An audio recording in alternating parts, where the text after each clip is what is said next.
there. There we go. Right, now that's better. There we go. Yeah, there we go. Yep, okay, good. Let me get awesome. How are you? All right? Yeah, I'm doing pretty all right. I am usually not up this early, okay? This is early for me. I'm on a streamer sleep schedule, okay? But yeah, I'm doing pretty good. Oh, awesome. I wish I were doing better. We've just had a big England just lost the first game of the Ashes against Australia. Oh, horrible. So, you're probably not much of a cricket fan, I suppose. Nonfon. You're not. I don't even pay much attention to the sports that are popular in America. So cricket is a bit far out there for me. It may be some of your audience, so. But no, we're here to talk politics, right? We're here to think about the social world. And, I guess all these things. Obviously, I've seen you've been in my Discord server. I've seen you chat with a few people from it.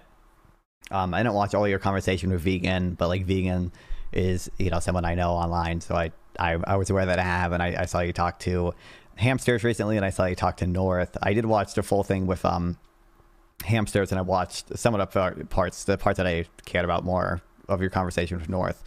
Which are all good conversations, and everyone in my chat should check them out later, okay, on Owen's channel, which I will eventually link somewhere. But very kind, thank you. I guess essentially it's sort of kind of the first thing, the broad things I want to talk about is like capitalism and inequality, and the sort of a little bit more narrow focus is kind of how we're arriving at our different conclusions. With regards to the how good capitalism is, how bad inequality is, things like that, because I think we might just have maybe like totally different ways of arriving at these conclusions, and that might just be really affecting how sort of bad we view these things. So probably the first bit I want to spend a little bit of time on, but probably not that much time, is kind of one thing we were talking about on my Discord server a bit is just this blog post that someone was making the argument that like inequality is not like intrinsically immoral, or that like equality is not intrinsically important. I guess do you kind of, when I say like intrinsically important, do you sort of know what I'm talking about there? Like like inherently, like as in in itself. That's what you're sort of implying here, right? Yeah. So I think part of what might make us have different conclusions, like one of my, I don't know, you probably know roughly who Econoboy is. Like one of the disagreements I've had with Econoboy, whenever I have spoken to him, is that he like was an egalitarian. He did view equality as intrinsically important, and that was part of his justification for like having more socialist policies, or even saying like socialism is sort of his ideal system, even if there are some practical limitations on how far you could go with it. So that's maybe the first thing I understand your view on, is do we view it as a intrinsic good to increase equality? Is that something that's intrinsically inherently important? Okay, that's an interesting question. I think it's to sort of loop back to the article, right? Like if we lived in a world where everything was fine, there were no severe problems right now facing people, we were all able to live a free and fair life enjoying the fruits of human development, then I would agree there wouldn't be such an issue with people maybe having different experiences of life. And if we to zoom in to sort of set examples, you and I probably have differences, we probably have different experiences of things, but we're both able to come and sit on this stream. We both look like fairly healthy people. We're not in any severe danger or risk to ourselves. And so the differences in our lives, someone could measure, for instance, or see just from looking at us, wouldn't necessarily be the biggest consequence. However, we don't live in that world. We live in a world where people die a stone's throw away from food. We live in a world where people have different experiences of safety. We live in countries that don't have warfare, but others do. And so when we're thinking about inequality, that is the focus that we're sort of really trying to get at. That's why we're maybe a little bit, or certainly people from my leaning and such, a bit reticent to accept the arguments of someone who'd say, well, do we need to focus on inequality? Is it okay to have this? And so I think until we come to that, until we come to the sort of better world for everyone, yes, it is important to think about inequality and inequity and all those sort of associated topics.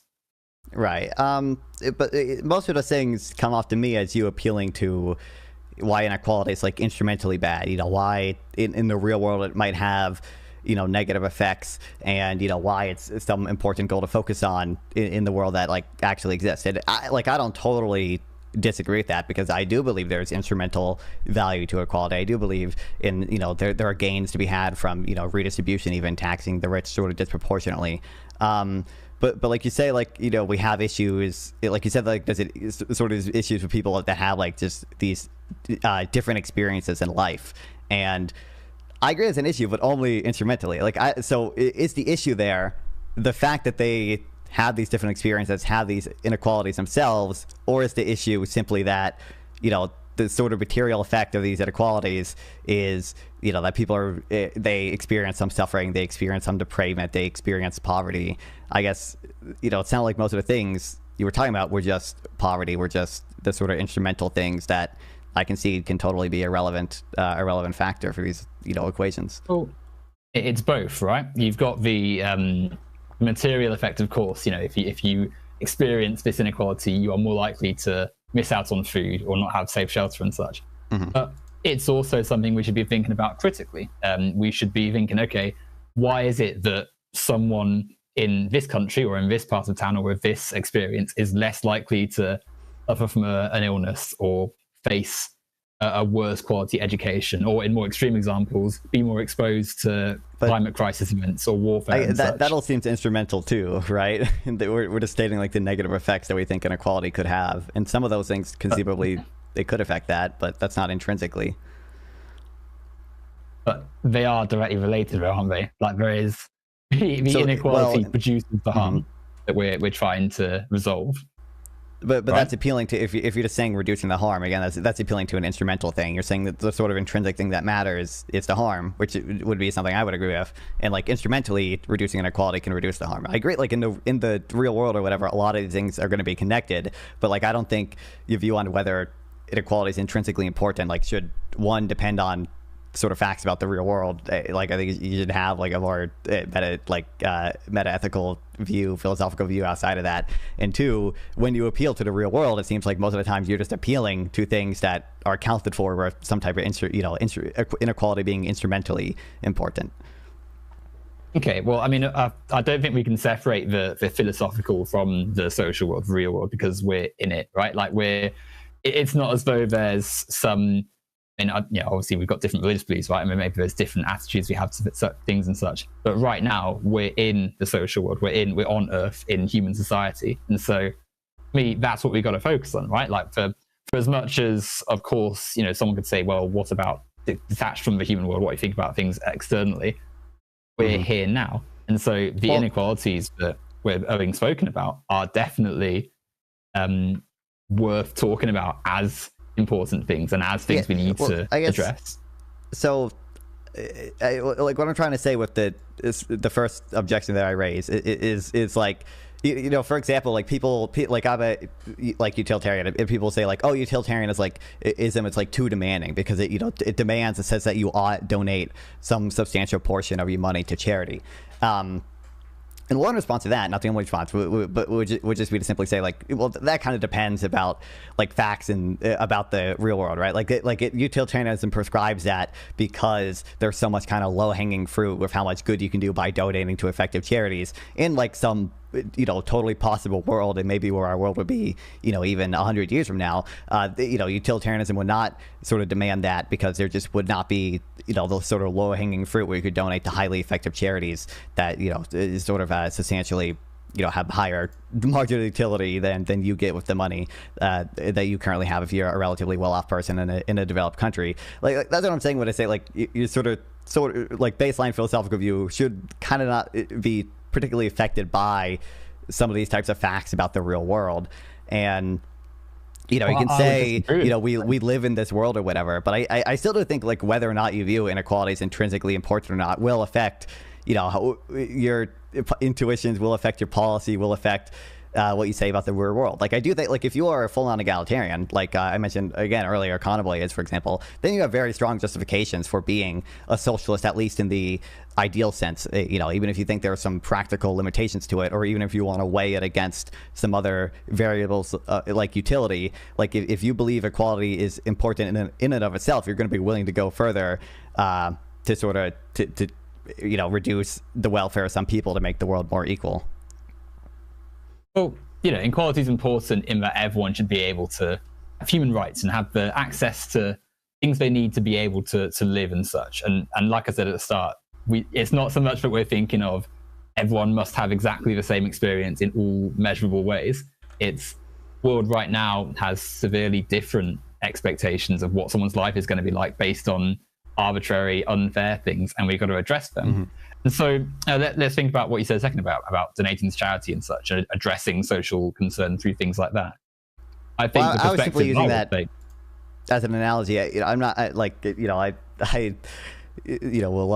talking to people about my crazy beliefs about the Shrimp Welfare Project, but I'm still using that as like an analogy to say like the sort of like baseline philosophical view. It should not be super heavily affected by like these types of facts about the real world. Like I don't consider I think it should be though, because how do we think about great ideas and big ideas and such if we're not thinking about what we experience around us, the world we live in, and how we're informed by it?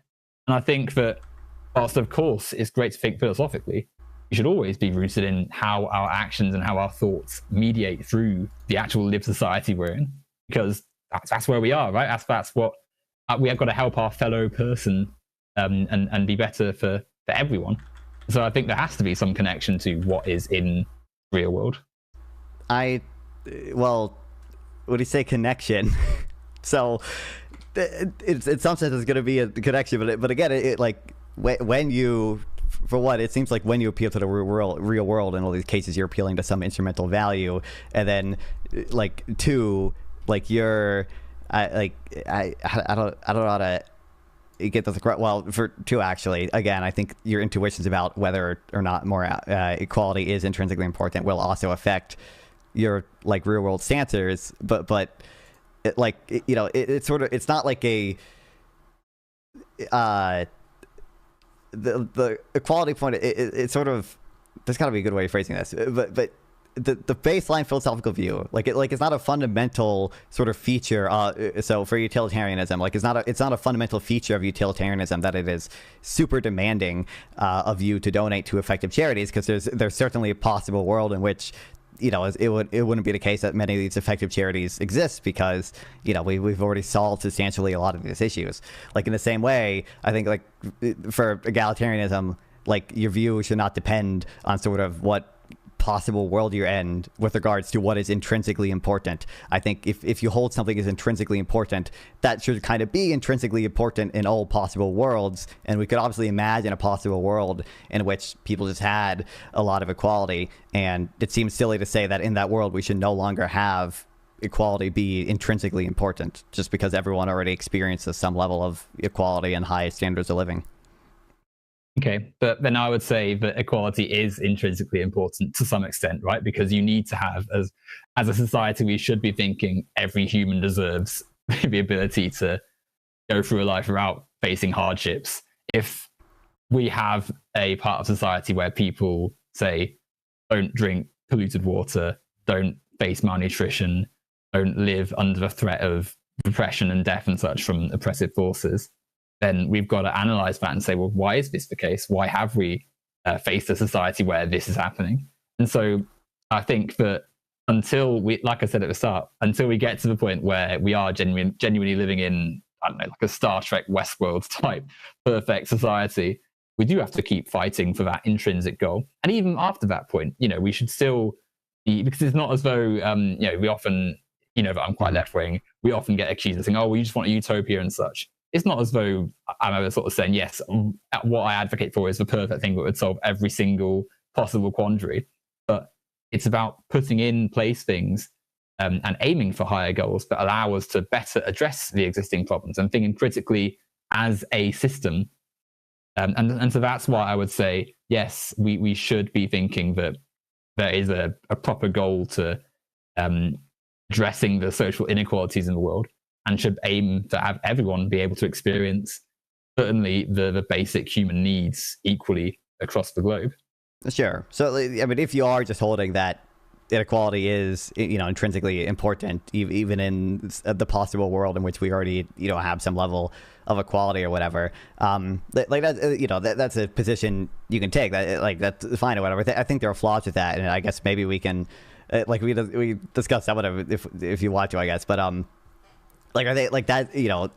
Like that's an intuition you have. That's just something that you view as intrinsically important. That's going to affect all of your other views on inequality, and I think that might explain some of the differences that we have or whatever. Because like that's kind of what I'm curious about. Like when I'm considering my views on inequality or whatever, like the things I kind of look at to weigh on like how bad inequality is or something. I will weigh, like, I weigh my moral theory to some extent, but obviously I don't view inequality as intrinsically important. So, like, the more important thing is to try to weigh to measure, like, how bad the effect actually is insofar as there are instrumentally bad effects.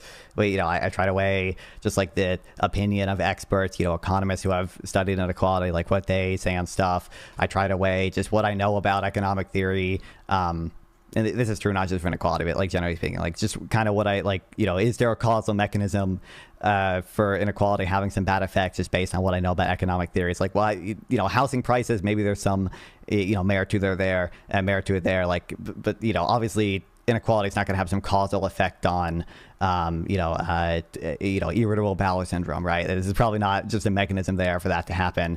And I care about them. It's funny you say that though, because I think that, I mean, I know I get what you're saying, right? Like, because there are things that I would say most people also follow, right? They have preferred experts and academics and people of study who they lean on. Mm-hmm. They have their own ways of thinking about things and things they've read and such, which will inform their opinions. And obviously there's a social world around that as well, but which has an influence on how you think about the world. But the reason, and this is actually, I suppose, links back to what the sort of my issue with the article was, things like irritable bowel syndrome, but like a wider sort of health and lifespan and such, are directly influenced by the inequalities we see in the world.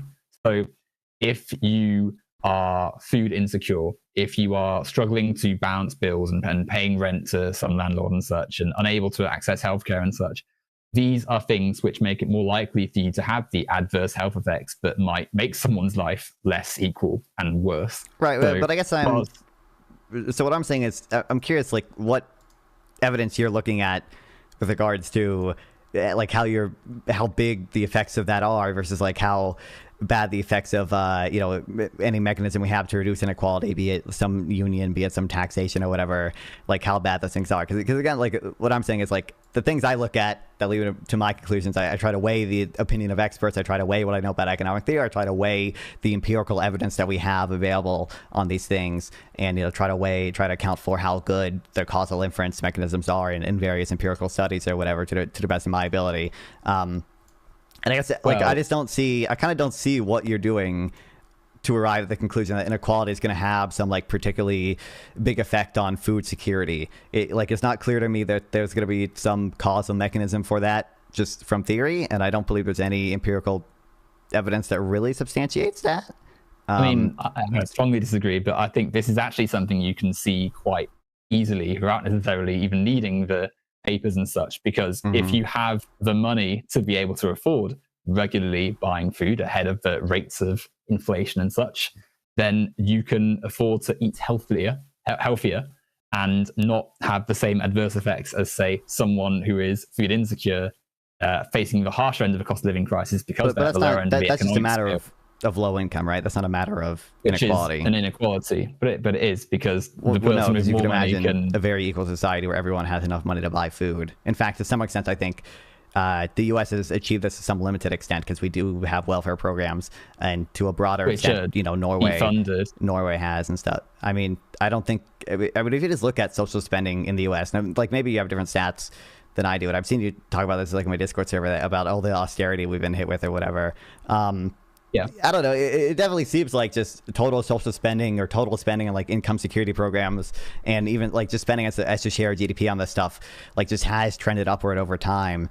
Like I have data from Our World in Data, and like they keep track of public spending as a share. Public social spending as a share of GDP, that's been trending upward over time for the U.S. There was like a big jump during COVID, and it kind of went back to its sort of normal. It probably went back closer to normal after that. Our World in Data that ends in 2021 at 22.7% of GDP. I think I have like some other data sets here. Like the OECD has their own data set. I haven't done a ton of research into what exactly are the differences in their methodology for what they consider social spending or not. But I mean, it's a similar metric. I think it's like 19% the OECD says, and that's been growing over time as well. So I don't know regards to what welfare programs in the U.S. have been hit with any type of heavy austerity, but I'm also just simply saying like clearly essentially Nonfon. Essentially all of them.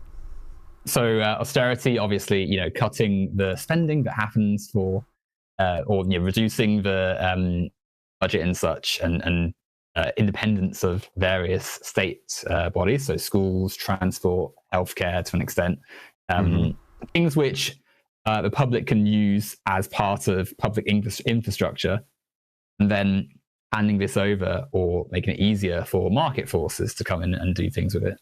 And so austerity isn't just felt, I think, through one measure. You can't it's hard to measure it just as one stat isolated. It's all of those things. I agree. Let's say you're a low-income family, say, in America, and your president and such, and successive governments, and your governor, and all the sort of people that are in charge of institutions enact austerity.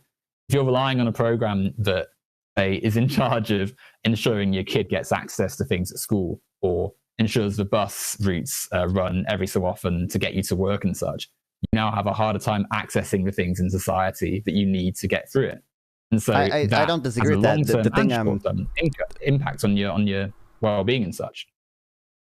Sure, but so again, for one, like when you say, like, I agree, austerity generally can't be measured through one metric, but so if the claim that you're making, like I said, the U.S. has already achieved some level of so originally where it started, right, is I'm saying the thing that you kind of claimed about like inequality having some effect on the availability of food. I said that seems to me to be a matter of just low income period. You can imagine a society where everyone just had a high enough income to buy food, and the U.S. has already to some extent achieved this because we have programs like SNAP, we have programs like TANF, which are definitely imperfect, but they do get money to buy food for a lot of people who need it. And European countries to varying extents have achieved this, sometimes even better than the U.S. And then sort of part of your response to that was, but these welfare programs have all been cut over time or whatever.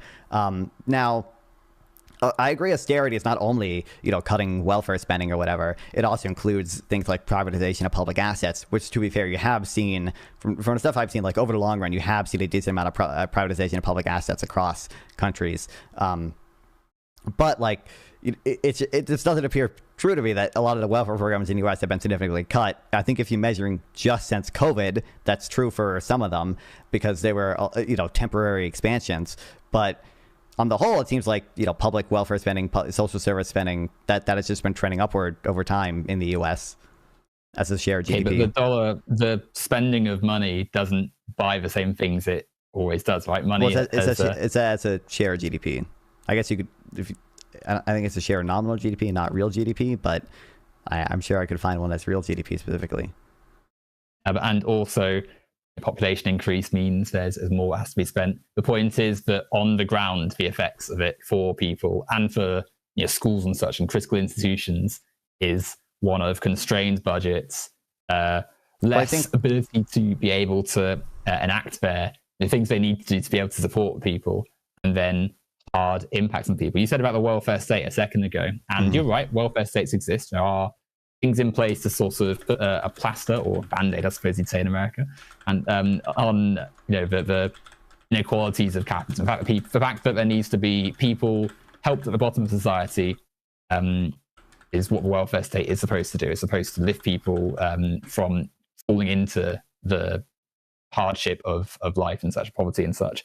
But there's three things I would say in response to that. Firstly, not everyone is able to access the things the welfare state is meant to do, as we're seeing increasingly because of austerity and because of this sort of increased attack on the welfare state that I was just describing.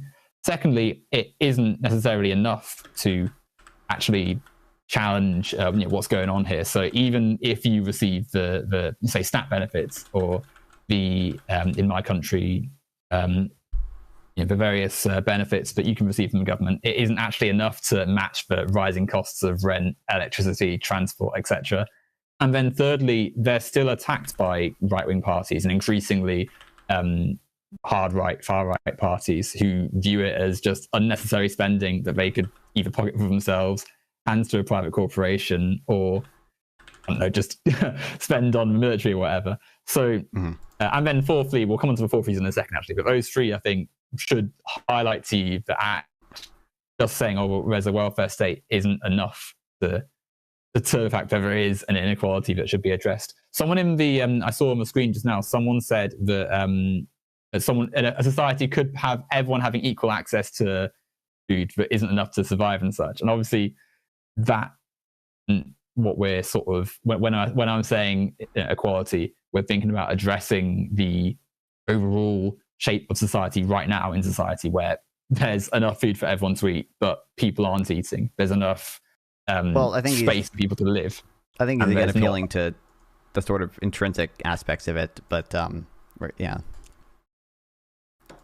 But then that's, like to an extent, surely you can see that this appeal, there's a reason this appeal is happening, because it's something which is bad. It's bad that people can't eat when there's enough food. That's why it's been said, right? Well, okay, so yeah, so I agree with that, but to me that's simply evidence that, like, when we say equality is intrinsically important, we're kind of overfitting an intuition. We're saying in the real world we observe, obviously, people not eating is bad, at least if this amount of suffering, therefore equality must be important. I think really what the mistake we're making when we do that is we're saying a true fact, which is that in the real world it is the case that equality oftentimes has sort of these broad gains in terms of reducing suffering via taxation and welfare programs or whatever, and we're confusing that for something being intrinsically important, when I think there are sort of more issues with the view that's intrinsically important. Like, I think if we want to walk through some of the sort of issues with that, we can. I know some of them were mentioned in that blog post that we initially had disagreements on, but just to first address some of the things you said, like, if we're saying, despite this like welfare spending increasing, as a percentage of GDP, like the on the ground situation is one of people having constrained budgets or whatever, not being able to buy enough food. So again, like I guess I don't know what evidence we're looking at to see that, because I would imagine if that was kind of the case, you would see that show up in measures like the supplemental poverty measure, or measures like the consumption poverty measure. And I just don't think we see that. I think we see that as the welfare state has expanded, you see supplemental poverty go down, you see consumption poverty go down. I think that, you see, I'm also just relying on sort of like causal inference studies that economists have done that try to, compare SNAP and non-SNAP households and what they buy and their nutritional equality. And it seems like SNAP increases the nutritional equality of diets to people who receive it. It seems like it broadly has positive effects on early childhood. If you get SNAP when you're under 5, you go on to have higher earnings later on. So I guess when you say these things, I don't really know what data you're relying on to say that. I don't know how we're arriving at that conclusion, because it seems contrary to all the opinions of experts, to all the empirical stuff I've seen, and to all the economic theory that I know. Okay. I mean, what you've just said is right? Like, that program, there's a reason it was bad that Trump was going to axe it, right? Because it's good. It's good that people receive these benefits and are able to have a bit more and such. What we're saying is that it isn't quite enough compared to the sort of widespread problems in society to actually alleviate the overall problems. It's still an inequality, because you're having to rely on something which is pushing you just above the level of safety and such. And as we sort of the fourth reason I was going to say, in addition to what I was sort of thinking, is that we shouldn't have the fact we shouldn't need people to rely on welfare in the first place. We should, in a just society, we would address why the inequality exists to begin with, why there are people who need to turn to a government program to be able to get by in life and not die. And so that is also where we're trying to aim our lens of analysis and such. But I think that welfare programs, you're not going to. But I'm a socialist. I'm someone who's very left wing, but they are, thinking pragmatically. Whilst we have this capitalist system, you need a welfare state. You need people in the government to be able to say, okay, well, actually, there are lots of people who are not going to be able to survive if we leave everything to the market. So let us intervene and help. Let us be able to allocate some resources to people because we need to have them surviving, because it is morally and economically good to have people alive and not dying from malnutrition right outside the city walls and stuff. And so whilst, of course, this is good, it's something which is going to come under attack from people who are more market orientated because of the inequality, because for their economic goals to be realized, they need to have that greater advantage and such. And so the reason, to try and loop all the things I'm saying back into one sort of central point, the reason we're criticizing the intrinsic inequality is because we're trying to think about the society we live in critically. We're trying to say, okay, why is it that people are reliant on an increasingly defunded, increasingly less capable of helping people welfare state? And ultimately that stems back to the organization of capitalist society. They have the direct interest of enriching themselves at the expense of everyone else as their main organizing goal. And so even when they aren't necessarily doing this with the intent of harming people, even if they are just trying to think in business terms, they are pushing society to a point where the inequalities that exist in terms of money, resources, etc., leads to adverse effects for lots and lots of people. And I would say that we can see the data quite clearly because of the increase in costs of things, the adverse effects that has on people, the cost of living crisis, the or effects on health and such. And even though it's better than where we were pre-welfare state, of course, I'm not going to sit here and say, yes, the welfare state was bad. Never am I going to say that. Clearly, there is still a problem, and clearly things are getting worse in the 21st century time span, say, which means we need to think critically about what is going on. Sure. So I guess that was a lot. Sorry, to me, it didn't come off as your earlier claim was like the welfare state was good, but it didn't go far enough. To me, it again it came off as one, we're sort of claiming equality has some intrinsic importance, right? And then two, we're claiming these welfare programs, have been sort of under attack. They've experienced austerity, and I kind of pointed out, social spending in the U.S. is just in percent of GDP just has been going up. I'm fairly certain if you look at the number of households, or you should look at, I guess, the percentage of households that are on SNAP assistance. I don't have data on that right now, but I'm fairly certain that would be trending upward as well. We've given benefits to more people. Certainly, it's probably the case, like to people on government health care, Medicaid or Medicare. Certainly that has been, as a percent of population, probably going up, if nothing else, because states like California, voluntarily take on Medicaid expansion. But I guess, that's on that point. If the claim beyond that is, well, I kind of don't think people should have to rely on welfare in the first place. We need to have some type of system that avoids these problems. I mean, for one, I think fundamentally most of these solutions or whatever are going to be like pretty worker focused. Like it's going to be we need socialism is kind of going to help the workers earn more income. They're going to get a higher share. They're going to take some of the capital share, and maybe the capital share is like socially owned by either workers or governments, and they can distribute it or whatever. And I think setting aside the other concerns for a second, I think even in that system, you'd still have some people on welfare, because a lot of people who are on welfare are non-workers, right? They're elderly people or disabled people or children, and they can rely on family transfers, and like you can have a family transfer income to them, and to the extent that you raise the income of people who are earning from working or whatever, that can help with that. But it also seems kind of unfair to have that burden sort of unequally distributed based on whether or not you happen to have a disabled family member. If that's something, if we truly are egalitarian, we should probably care about that type of equality as well. But obviously I think there are just sort of a lot of broad other concerns I have with that. Again, like I'd be curious.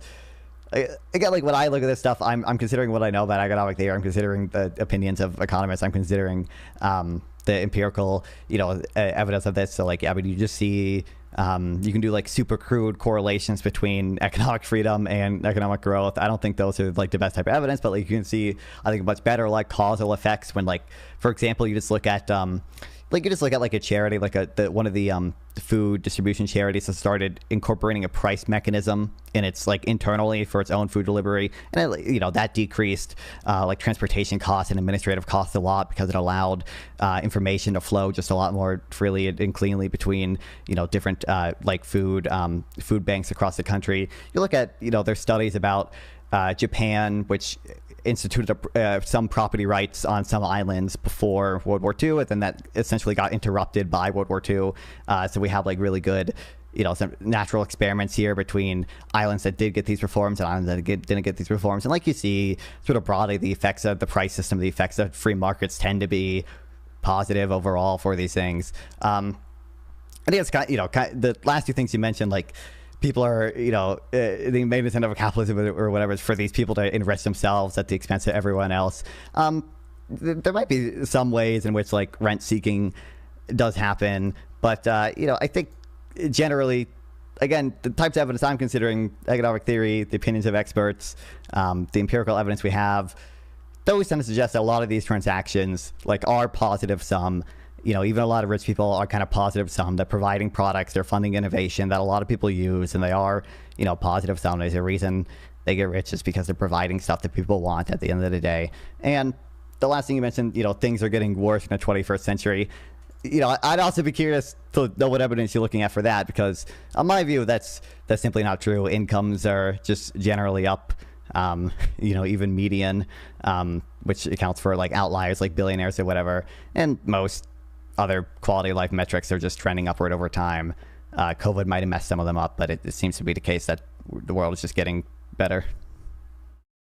Oh, I mean, I wish I could sit here and say the world's getting better, but the vast wealth inequality we're seeing right now is the reason we focus on that is because the power, even if we were to accept the idea that society is better than it was at the start of the century and such, and that things are getting better, handing so much power over to a minute group of people is quite terrible. You have to look at who is in the White House right now to see an example of this, someone who has essentially bought his way into a position of significant power and is surrounded by other people who've bought their way into this power.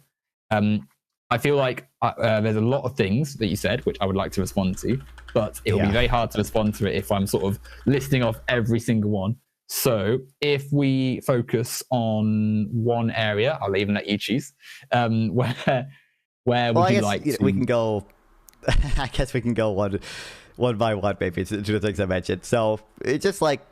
I might be a little confused as to where your claim is now. So just with regards to the welfare state and how it's being funded, like in the U.S. I know more about the U.S. than other countries, but I know some things about inequality in the U.K., but I don't know about the welfare state specifically.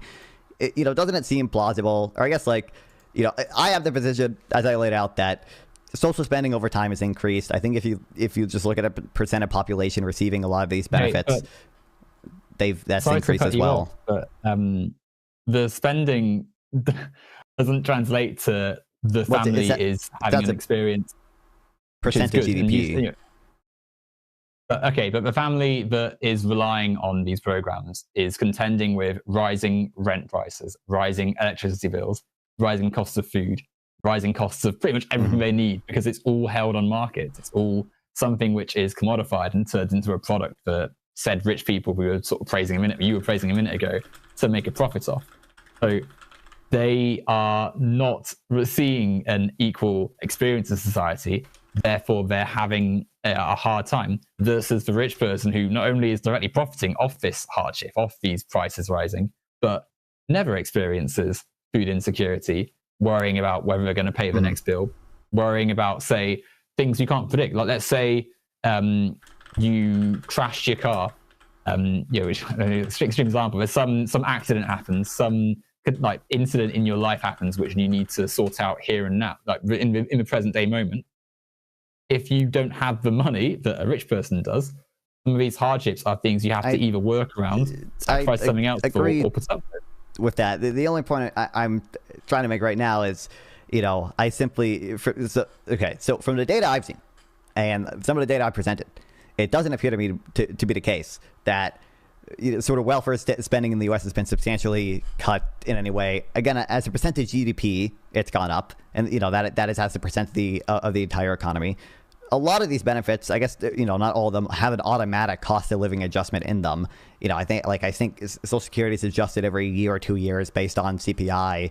I think SNAP is too, and the other data I see, based on consumption poverty and supplemental poverty, which are both two measures of poverty that include the welfare benefits people receive from the government. I don't see any substantially negative effects there. In fact, I think it's clear that SNAP has decreased poverty by giving people these benefits or whatever. So I guess what evidence are you looking at that gives you the view that what I just said isn't true? Right, okay. So for one, the Trump administration and several Republican administrations have suspended various programs through the bills they've passed. Very recently, actually, Trump has suspended quite a few of these programs. Secondly, I think we're still not quite seeing the issue here, right? Like, of course, the welfare program, SNAP, for instance, was good in that it alleviates problems that are being felt here and now, right? But that doesn't change that if you're someone who's on SNAP benefits, you are financially insecure and in a severely precarious situation if any one of a number of societal afflictions. Well, I think it's just trivially true that like the people on welfare benefits are typically poor and in relatively precarious positions. That's what we're saying. That's the whole point of welfare benefits is that typically we target them at people who are in these positions to try to make them lessen those positions. I don't think that's in any way what I presented. That is sort of what we're saying. It's not enough, and it's being targeted, and it shouldn't happen in the first place, right? And let's also compare but again, it wasn't your initial claim that it simply isn't enough. I recognize you also don't believe it's enough, and I do want to get into that as well. But I'm just saying, like, simply, like, also, I don't have this as a percent of population, but like, I poke through like the USDA's website. If you just look at the number of households that are on SNAP, that's gone up about 20 million in the last 20 years since 2000. If you look at inflation adjusted spending, should say something, don't you think? Don't you think that should say something if more families are I think that the program to... So I think part of it is just because benefits have been expanded, though, not because more people are in poverty or whatever. I think, again, if you just look at incomes, those have generally grown, but even inflation adjusted incomes for the bottom of 20% or so. But I also think that, it's that still seemingly contradicts the point that like there's been some insane level of austerity or whatever applied to it. If inflation adjusted spending is going up, if the number of households in it has been going up, if relative to GDP spending has been going up, to me that doesn't seem like austerity. That just seems like a pretty normal welfare program. It's not normal welfare, though, is it? Because at the same time as your spending's gone up, it's not gone up equivalent to the cost of food. I'm looking at inflation adjusted spending. Okay, and has that accounted for the increase in costs of rent, food? Well, this is housing, SNAP. education. But well, yeah, that's included. So I don't. This is looking at SNAP Healthcare. spending. I don't know. So I don't know if they're just when it says inflation adjusted, they're accounting for inflation. I don't know if they're looking at overall inflation or if they're looking at only food inflation. They're probably looking at overall inflation. Do they give you a? Would you be willing to send me the link of what you're looking at? Yeah, it's just on the USDA's website here. It's just a chart of. I wish it had it as a percentage GDP. I could probably find it if I dug deep enough. But this is just crudely looking at spending. It's been trending upward over time. It kind of fell for a bit after 2012 or whatever. No.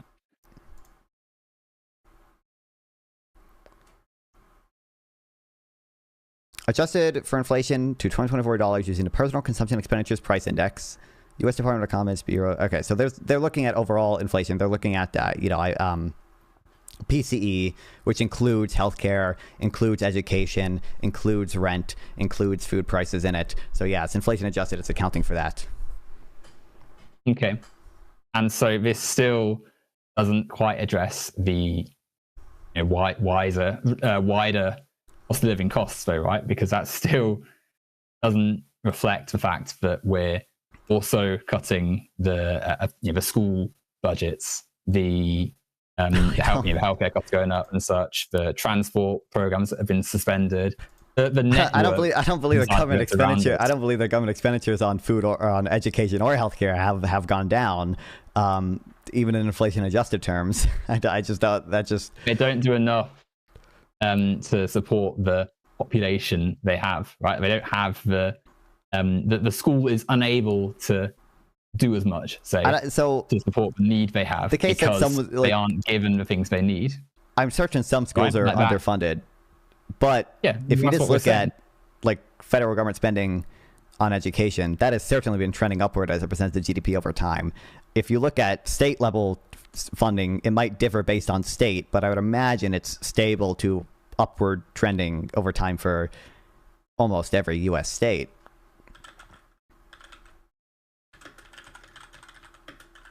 Was that last bit again? Sorry. I don't know exactly by state how it breaks down, but with education funding specifically, I know for the federal government, based on graphs I've seen previously, I could probably find it, spending on that has been trending upward. For states specifically, it could be the case that some states have relatively stable spending on education as a percentage of GDP. Spending equivalent to what the need is, though? Is it spending that's equivalent to what the need is? Again, your claim, so you obviously take a quite radical position on, how much welfare we need. I'd say I do, yeah. Yeah, so... To me, obviously, it's clear to me you're going to view, the amount the U.S. spends on welfare as inadequate. But it was also, your claim earlier was that these programs are subject to a lot of austerity, and which they were. I just don't see that to be the case in any of the data that I'm looking at. It looks like spending as a percentage of GDP has gone up in all these areas. Even inflation adjusted spending has gone up. The number of households affected by it has gone up. Supplemental poverty and consumption poverty have both gone down as more people have received these benefits. So, I ask how they're measuring poverty, by the way, as well, because we're not just talking about the poverty itself. There's also the people sort of on the margin, which are affected by these programs. There's people who use these programs who aren't necessarily malnutritioned and sort of in danger of death, but are in the vicinity of the problems that are faced by I think society. So my understanding, supplemental poverty is just assigning a sort of amount of income that you need to be above the poverty line, and they're including your market income and non-market income in your sort of in your total amount of income you get. And if you exceed the income threshold, at that point you're considered out of poverty. So that importantly, a lot of people at times cite if anyone tells you welfare isn't working because the official poverty metric shows that the number of people in poverty hasn't fallen. The official poverty metric doesn't include government benefits and non-cash transfers in its measure. But I believe the supplemental poverty measure just says if you earn more than X amount that we assign to be the poverty threshold based on what we believe people need with regards to the cost of certain things. Like that's what I define poverty. And then consumption poverty is kind of just looking at like a fixed basket, like it's looking at like an absolute standard of living, like sort of absolutely what are people able to buy with the money they have, how much of a basket of goods are they able to buy. That, you know, it's a more absolute standard because, you know, the supplemental poverty rate, that like that income will kind of change over time, and it's just looking at income, not your actual consumption. And I don't know where the exact threshold for that is, but I'm trying to find. Okay. Because the supplemental poverty measure says based on recent expenditures of food, clothing, shelter, utilities, telephone, and internet. And I think they assign an income at which they believe that, you know, you can buy enough of that stuff to not be considered in poverty. Yeah, so it's something which obviously has different people measure it different ways, right? And so whilst obviously we can sort of generally point to what we're saying, we are still declaring something which is only just above, say, the hardship we described a second ago as fine, as something. But I don't think that's at all a problem from my position. Again, I think if it was the case that like families were being sort of negatively affected by this type of austerity or whatever, you would see some effect on consumption poverty because families would just be able to buy less stuff. You would see some effect on supplemental poverty because people would just have less income. You know, and you would see spending, to like inflation adjusted spending, either, you know, go down, or like spending relative to GDP go down. And like none of those things I think you've seen. And a lot of times, you know, I feel like I bring up this point, and like I'm asking, I don't feel like I've ever got an answer to sort of like what data you're looking at for these conclusions. And it also, like a lot of times, I mean, it feels like I can dig out some, you know, it's not as though I've not read papers on these and not read, you know, sources and such, that you can point to the fact there have been a negative harm done to the actual programs that people use and such. We can see that in, as I've said, the, you know, defunding of schools, the suspension of transport programs, the fact that the cost of these things has increased. The cost of being in society has increased. And for as much as you said earlier about inflation adjusted spending and such, that does not necessarily account for all the ways in which these things impact on people, especially when it's, you know, data produced by, say, someone who has a different interpretation of poverty to someone else, someone who's not necessarily accounted for the fact that there are things which maybe from one lens seen, well, I mean, you know, if they're frivolous, but from another are quite important. But I'll try and dig out. I guess like I'm looking at a number of like typically official metrics. I don't think the consumption poverty has any official like U.S. government endorsed version of it. But you know, it's still I think that's measured by paper by some economists who like do good work regardless. But like I'm considering, like I have preferred measures of inflation. I think PCE is generally preferable to CPI. I think CPI has some reasons that it overestimates inflation, including especially historically before like there were some commissions in like the Boston Commission, I think in 1995, which made some changes to how it measures stuff, which I think were, you know, before that CPI quite overestimated inflation. But you know, like I'm considering what these different measures encounter or like measure, and to me I don't know, it doesn't seem like a lot of times you're doing that. It seems like we're just writing off a lot of this stuff based on, well, it may not get the full picture in this case or whatever, and you know, I'm gonna, you know, regardless of what the spending as a percent of GDP is, maybe, you know, on the ground families just don't feel that or whatever. I'm not actually seeing anything. It's hard for me to ever sort of change my opinion, I guess, when I have a view that I've come to based on the data I've seen, based on the, you know, opinions of economists, based on the empirical evidence and stuff. And the response I get to that is simply is basically like, well, have you considered that sometimes poverty doesn't include every conceivable thing that we want to include? And it's also, you know, sustained as well, right? Like just because you receive the program and aren't officially in poverty, which again we'll critique and such, that doesn't deny the fact that there is an injustice there. There is a different experience of life, and that is what we're trying to also address, right? Like there is something fundamentally wrong with a society that has people needing these programs, which is one of the reasons it's been criticized in the first place, the inequality, the injustice. And I am trying to find one of the papers that would be more suitable, because I do have a few. Okay. However, they are quite. I mean, that would just go they back were to, organised in my document folder. whether Because equality is it's intrinsically important, but the fact that austerity is also an official policy of many of these governments we're talking about. Right? It's not even as though it's something that people have pointed out. It's something which they actively said they were going to do. Cut these programs, suspend the actual access that someone's getting, say, from the state, and say, well, you need to either rely on these corporations or do something else. A lot of those programs are much more narrow than you kind of view them, and also my criticism of them, to the extent that, that I have them, and I do definitely have some, are going to be much more narrow. So there were lack of deficit spending in a liquidity trap, post 2008, I think was a mistake that some European countries made, because I think it's plausible that they could have stimulated their economy more and avoided the sort of deeper double dip recession that a lot of them had in 2008, and then 2012 if they had done more deficit spending during that time. But I don't think sort of first of all, I don't think the U.S. did that nearly to the same extent. The U.S. is never, I don't think, had the sort of type of austerity that a lot of European countries have had, or a lot of third world countries have had.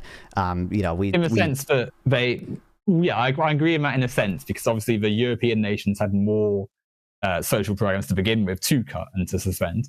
So on that side, I do, on that side of things, I do agree.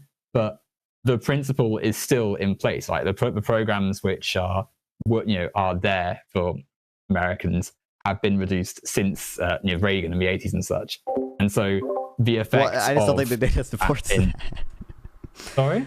I just don't think the data supports that.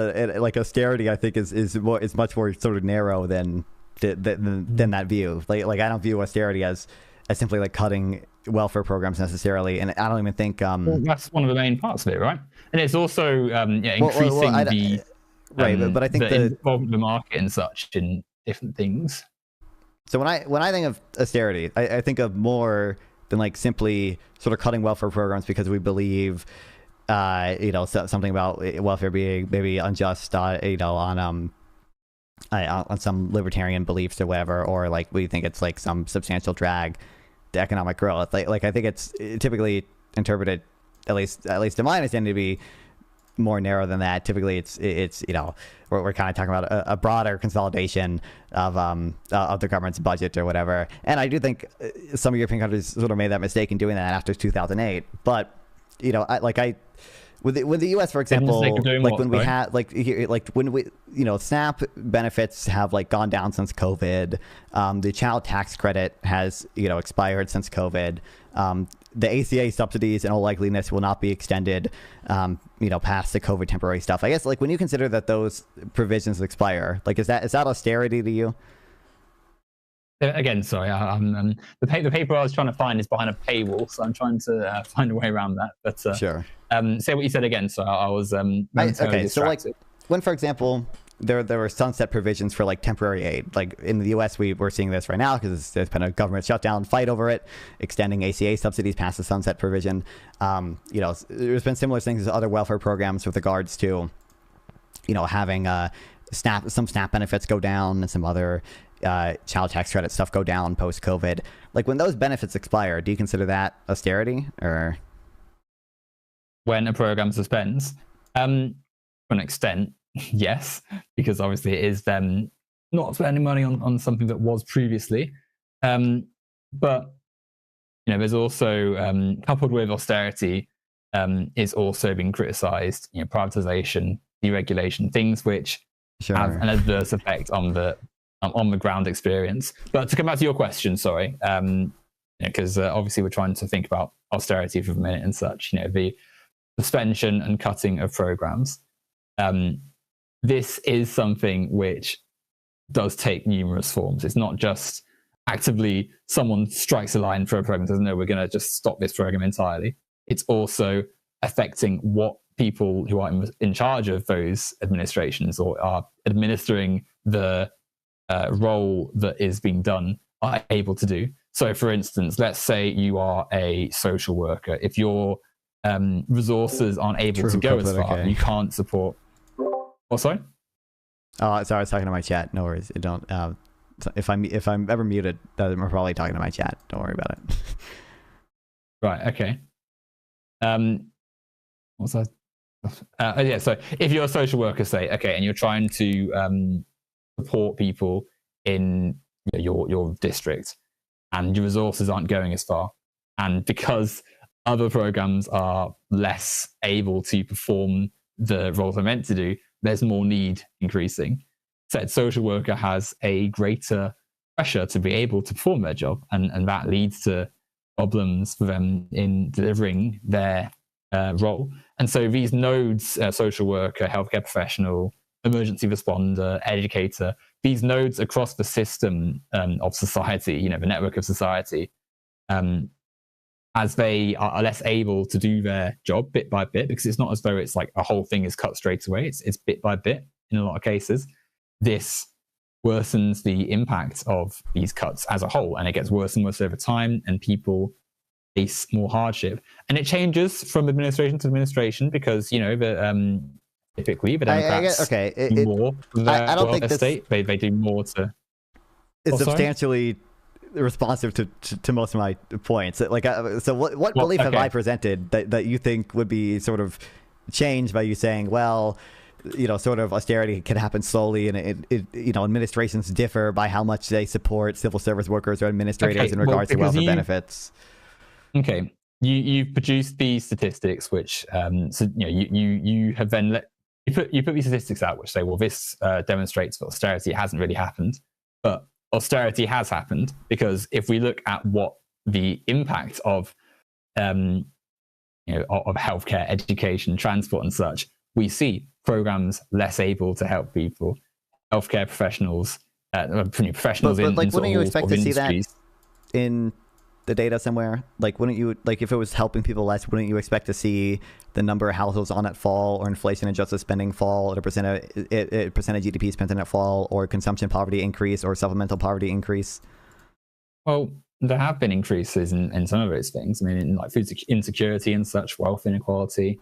The number of people who are unable to access the things in society, the schools which struggle to support all the need they have, neurodivergent children, for instance, who have their either aren't recognized because there's no program in place for them, or don't receive the help for as long as they need it because the school is unable to sustain their spending and such. It is really annoying me that I do not have clearly the licensing is applied in a few of these papers I've read previously. So you don't really see. I think since the COVID expanded benefits expired, I don't think they've released a new consumption poverty estimate yet. But I think you have seen some increase in supplemental poverty and the official poverty measure. But that's because the benefits that were helping people are just no longer being provided to people. That's not because the benefits themselves are are not actually helping people when they get to them, right? It's just because we've reduced eligibility. The other things you mentioned, it's just not, it's not to be clear to me. And I think it was the last point you mentioned on the 4 points that I wanted to go down there, that we were going to go one by one by. It's also just not clear to me that these other metrics have been getting particularly worse. So, like, schooling, I think funding for schools has been going up. And I think there's more people, but even per capita, like per student spending, or spending as a percentage of GDP, has also been going up. To my understanding, does that account for all the need that is there, though? Does that account for all the stuff that goes into the social reality of the school, the cost, the increase in the cost of running the school, bills, transport? It feels like if it was the case that the data I'm citing like supported your argument, right? It feels like if the sort of spending per student, was decreasing, you would be pretty quick to use that as evidence of austerity, right? It seems like only because it doesn't necessarily support that argument, we're kind of suddenly saying, well, actually, I don't necessarily think it's a good measurement because, does it include every conceivable possible thing that could go into it. Like, I guess technically no, but literally no measure does. And I think it's probably one of the better indicators that we could use. And to the extent school performance is down, that's probably most likely due to COVID, obviously. But okay, but austerity has been felt in schools. I mean, you type this in on Google, you find some, but I'm trying to find a paper which I've read specifically. If you tell me the name of the paper, I can probably find it. So one of them, which I had in my sort of documents, a flashy title, but Austerity and the Poison of Neoliberal Miseducation. Clearly, this author has a slightly a dramatic way of writing. We put it in the YouTube chat for you. Don't know why it's in capitals either. Another one would be this one here. This one, hopefully, it's over the word limit. Hold on. Okay. I don't know if all of these will let you see it, because sadly I couldn't actually access the top one because of. Okay, just okay, just real quick. What's the causal inference in this study, or is there like what are they measuring something? Is there any causal inference in it? I don't see any math in this when I was just skimming through this. Can you access the paper? Yeah. I'm on a PDF of it right now. So could you send me the PDF link, please? Yeah. I was hit by a paywall when I tried to use it. Yeah, okay. So, like, this is not... Hold on. What do you think this thing is doing? What do you think this is measuring? What...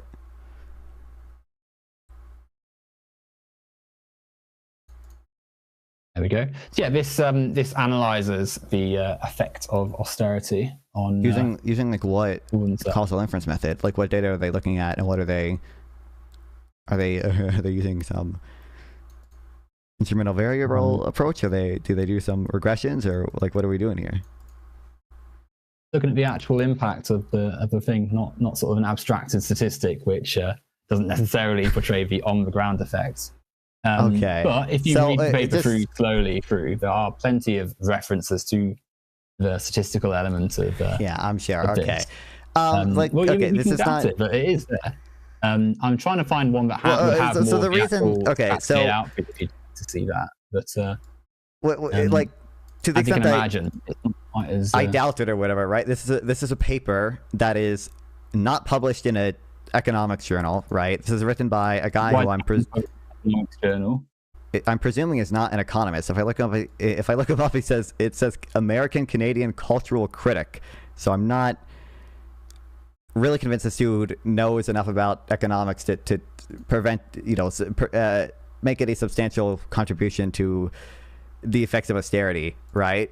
Secondly, like, I'm just this is literally like the opening of it. Like, right-wing calls for austerity suggests more than the market-driven desire to punish the poor, working class, and middle class by distributing wealth to the 1%. Yeah. It also points to a politics of disposability in which social provisions, public spheres, and institutions that nourish democratic values and social relations are being dismantled, including public and higher education. So, obviously, this is not, I can tell just from the opening thing here, there's not a study that is trying to measure any substantive effects from austerity. This is a commentary on what this writer thinks is neoliberalism. Following the statistical analysis and thoughts that have been included. Just to be clear, this guy is doing no causal inference of his own, right? No, he's looking at, he's analyzing it following the statisticians' accounts and such. Okay. Do you know anything he cites in here? Sorry?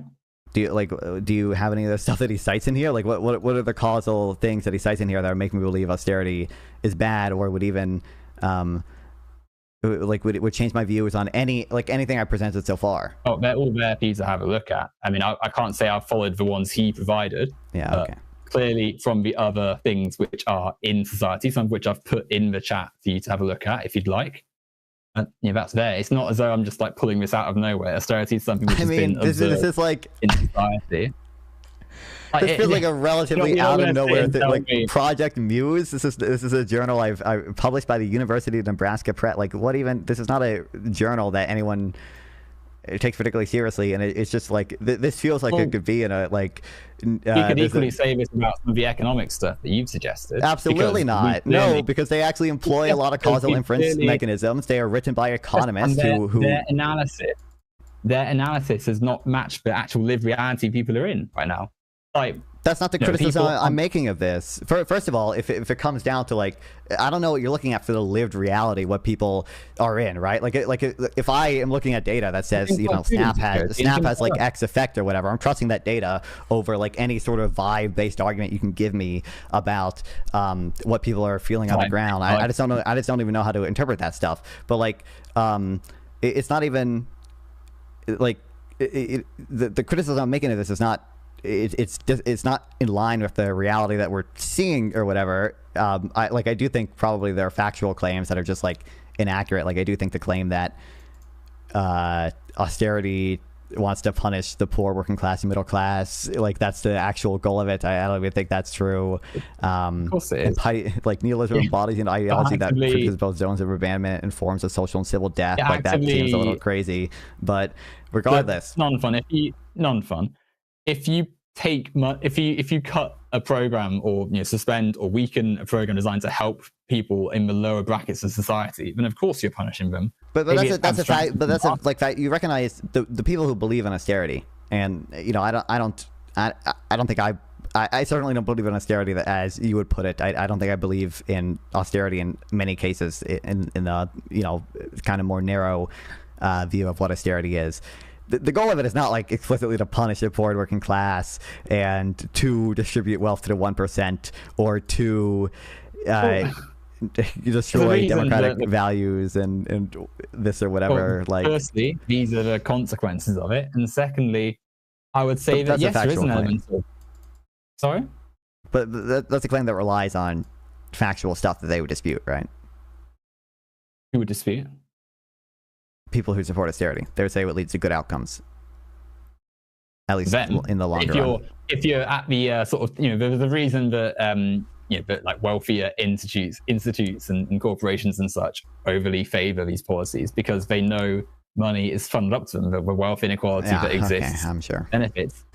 Why will they do though? Conceivably that's a thing that can happen sometime. Now I will say. It is far more likely to me that this, every time. when has austerity and neoliberalism stuff not led to vast wealth inequalities? Well, I don't even, and we can talk about wealth inequality too. I don't even agree that wealth inequality has substantially gone up in the U.S. in the last 50 or so ish years. But regardless, like I think again. To the extent that I have a concern about a journal being funded by billionaires and putting out misleading information, I have way more of a concern of that. The website is Project Muse, the journal is Simploak. I don't even know what I've never heard of this before at all. Didn't say your economics journal was produced by a billionaire. I said that the policy of austerity is sorry? You said the reason they put out that stuff is because they know. It's going to funnel money to neoliberal policies. Right, but you understand, like, the stuff that good quality economic journals put out are stuff that's actually causal inference, right? It's economists looking at data and employing some mechanism to determine the causal effects of something. The actual social world. Just looking at numbers doesn't give you a proper portrait of the society. And I would say that the numbers do suggest there is a bit of a problem because there's still significant food insecurity. There's still people. Oh my god! I mean, first of all, like there are plenty of numbers you can find out there. There are plenty of empirical evidence you can find out there that don't support austerity, right? Or that don't support cutting welfare programs. There are plenty of empirical studies that support. What do you mean don't support? I mean, you can go Google Paul Krugman 1990 something liquidity trap, like in Japan, and Krugman has a whole famous paper about liquidity traps and the need for deficit spending under a liquidity trap, right? Or you can look. There's plenty of other studies since then. I'm sure. I got some post Keynesian resources I can send you of people who would go even further than Krugman and say maybe we need to deficit spend in non-liquidity trap situations as well because the market has some fundamental uncertainty that's going to fail to deliver full employment in most cases. And there are causal things you can find for that. you know, and I don't think it's fair to say that like it doesn't. It feels like pretty inherently vague to me. Number one, to say like this is a statistical abstraction of the underlying society or whatever. I mean, I care about like when I'm doing a policy or whatever. I care about oh my God, Mark Fisher, Capitalist Realism. We decided a whole ass book at me by Mark Fisher, bro. Nice one. But like it just feels crazy to me to discount the work of the causal like estimates here by saying it's simply some abstraction. No, I think it's, you know, the best type of you know, soft science, social science that you can do in these cases where all we have is natural experiments. Well, no, I think that the when we're saying abstraction, you know, these economists who are saying that someone who says, oh well, there's no austerity, is ignoring what government policy has been for some time, what the narrative, what the consequence for welfare programs has been. I just want to know. Okay, we have two. Okay, so we have me, you know, making a claim that substantially welfare in the U.S. has not experienced any type of major austerity. We have you making a claim that it has. How do we go about deciding who is right about this claim? What types of evidence should we consider? Should we consider the opinion of experts? Should we consider the, you know, percent of spending on this stuff, the inflation adjusted spending? Should we consider surveys and stuff? Like what type of stuff are we considering? All of those things should be taken into account.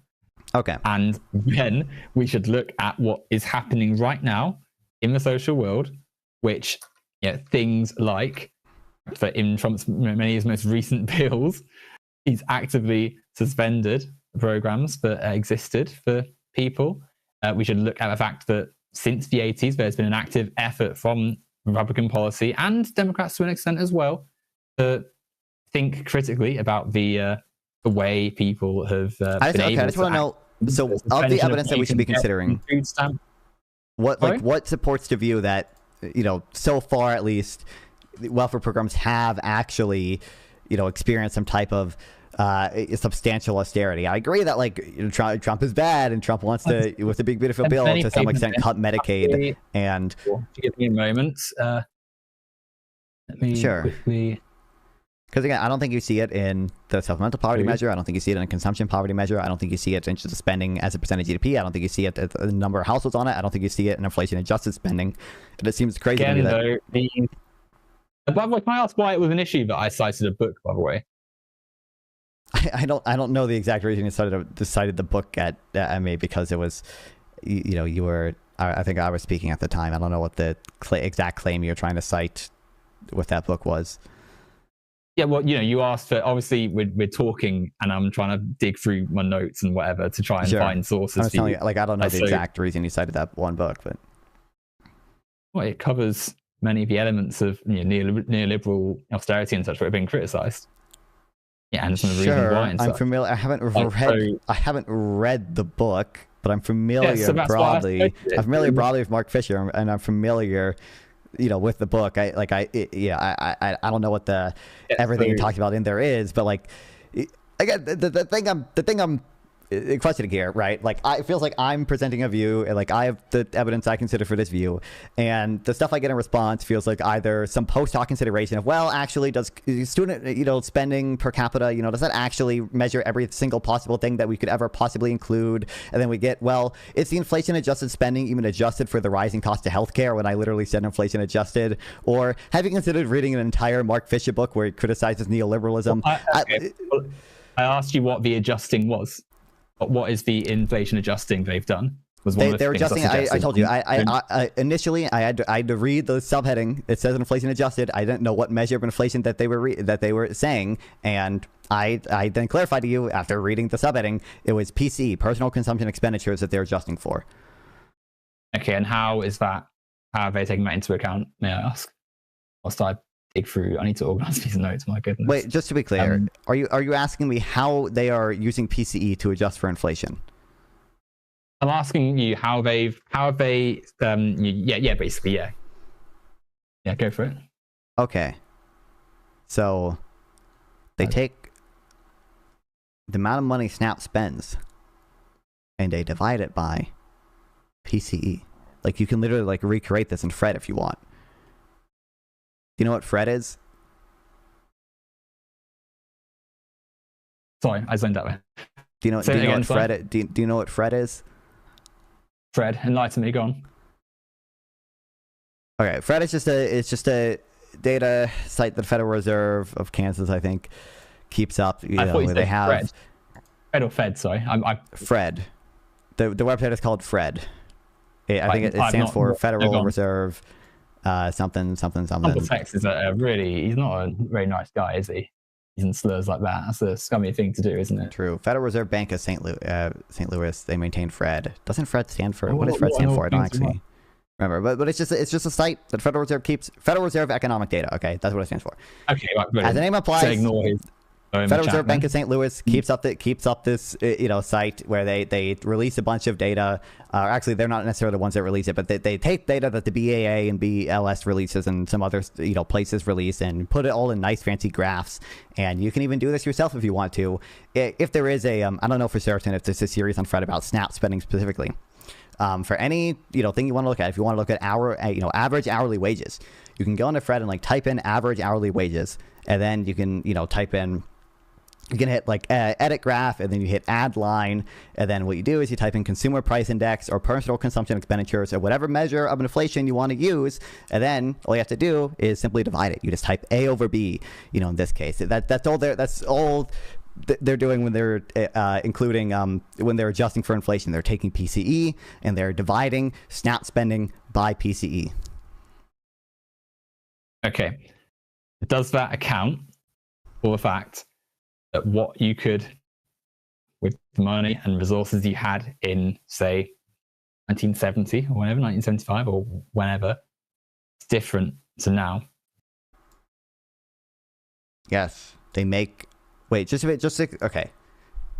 Two things. One, I'll just briefly clarify what you mean by different. Do you mean people are buying different things, or the quality of them is different, or what is the criticism there? All of those things, yeah. All of those things, exactly. Both things. All of those things. Yes. Okay. So yes, it does. They change the basket of goods over time. In fact, PCE changes the basket of goods very frequently because it measures what people are actually buying. And two, they do hedonic adjustments. They try to account for changes in quality. They account for the fact that computers have gotten better over time, that TVs have gotten better over time, right? And, they can just do more things now. They have more RAM or whatever. They do these types of adjustments. It's done by very smart economists who account for all these things. Secondly, I'm just so it's a real debate to see how you feel so confident talking about these things when you seem to not know what PCE is, you don't know what Fred is, you don't know what inflation adjusted even really appears to mean, because you don't know what PCE is and you don't know how to do that. You haven't presented any stats that are actually contrary to the ones I've submitted. Hold on a minute, Nonfon. Hold on a second. Yeah. Hold on a second. Whether or not I've heard or have familiarity with the stats that you'd provide and such, and the terms you'd use, doesn't make me unable to speak about the social reality and such, and the fact that there are clearly evidence of these things happening, which I've provided in the chat, by the way. But these are stats you should understand if you're making such strong claims. These are if you're claiming that Snap has experienced some type of incredible austerity or whatever, and I present you the fact that inflation adjusted spending has not gone down for Snap. It's been generally upward trending. It kind of spikes after recessions and it'll trend down for a bit. In of itself isn't something we're accepting straight away. By the way, I don't necessarily think that is something that is what we're trying to hone in on. I don't believe that the way they've come to the conclusion of something like inflation adjusted spending is actually. But you don't even know what they're doing. You don't even know what inflation is. You don't even know what I know what inflation. I always you don't know how inflation is actually measured. Actually, wait, can you define inflation? Sorry? Can you actually, just real quick, can you define inflation? When the things cost of things goes up, in relation to what it was previously, but different. Not horrible necessarily. Go on, you define it. I'll take it. Go on. Well, a general rise in a price level typically caused by an excess in money or a growth in money supply and excess of trade needs, I think is the sort of standard definition that most of the Federal Reserve banks use. Fairly now, just to what I said. Yeah, I don't think what you gave was a horrible definition, but I think you don't know how inflation is measured. So it seems totally again post hoc to say it feels like you didn't really have any knowledge of PCE before this conversation or whatever. That's not No, I wouldn't say that's the case. Well, okay, I'd say so you didn't have a particularly strong knowledge of PCE before this. Like I think if you saw a graph, it appears to be if you saw a graph that inflation adjusted spending at Snap was going down. Your argument would not be, well, I don't think PCE encompasses everything that could possibly go into this consideration. Therefore, I don't think this is good evidence. It feels to me that you would happily accept that as evidence for your side, and it's only because it doesn't align with your what you've said in this debate that you're going against that. Yeah, again, sorry. So it seeming like it doesn't appear that you had a particularly great knowledge of what PCE is or how inflation is measured and how we do inflation adjustments before we started talking here. Well, lack of familiarity with a few terms doesn't dispute the broader sort of ideas of. But this is by criticism. Like I honestly like the big issue is again I don't know how you are. I don't know how you are arriving at these conclusions other than vibes. It seems like if you just saw a graph that inflation adjusted spending was going down, you would happily take that as evidence for your side. And because it's not going down, you seem to now go to, well, maybe inflation doesn't account for everything, even though I don't know how they even measure it. They're all things that you've assumed, Nonfon. I've put plenty of things. I'm just saying based on. No. So like based on what you're doing here, I don't see why this wouldn't be the case. Sorry? I'm saying based on how it seems like you're arriving at these conclusions, to me it does not seem like it is the case that like you're making like some kind of more honest, like true attempt to like understand a lot of these things. It feels like a lot of times you are, I don't want to say confirmation bias, but like you would happly take things that you do it like your post hoc coming with objections that I don't think you like actually hold. I don't doubt these stats have some elements of truth to them. I've never said, they're lies, whatever. I'm saying there's a broader profile which we should be considering, which aren't necessarily captured by just a number, a statistic. The only thing you've given me for that is vibes. Sorry, you're speaking over me when I'm trying to explain what I'm saying. Okay. When we're trying to think about something like the social world, like the actual lived experience of people, obviously statistics are important, and they are something quantitative like a number is definitely important. I'm not saying that the welfare programs you said aren't still having money spent in them, but something like austerity isn't something you can just say, oh well, this line goes up, therefore it's not happening, as you've implied of these things. The fact that you can say I wasn't completely familiar with some of the terminology used doesn't, I think, discount the things I've said, or the papers I've cited as well, which I don't think can be just dismissed as, oh, well, I don't like this. Even now, it's clearly my criticism of the paper you cited. It's not, I don't like this. It's that it doesn't employ any causal inference methods. It's not a good journal, and it doesn't provide any substantial criticism of the stuff I've said. But it does. You haven't, the things you've cited don't capture the actual elements of the social. What evidence is presented in his stuff that my view doesn't take into account? Qualitative and quantitative analysis of the social fabric of society. The fact that people's lives have materially got worse. I don't even accept that. And, like we can talk about that too. But like. That even if that was the case, I don't actually think that would present like a serious criticism of my view that like it's just not the case that SNAP has gotten substantially worse, or the case that social welfare spending in general has just been substantially lessened. It's not that SNAP has got worse, it's that societal conditions have made it harder to just rely on SNAP. Well, rely on the program welfare. Your earlier claim, does that make sense? Like it's not. Was that these programs have been subject again to like a lot of austerity, and which they have. So I don't think that's true, and I have not seen any good evidence that they have been. The things you can get on food stamps, for instance, have reduced since whenever year. The way what's the evidence for that? Sorry, what's the evidence for that? What you can get. Do we find the reductions? I don't believe so. Like it could maybe be the case that like maybe the average amount of money someone gets on food stamps has gone down because we've expanded it to so many people, but I don't even believe that's true.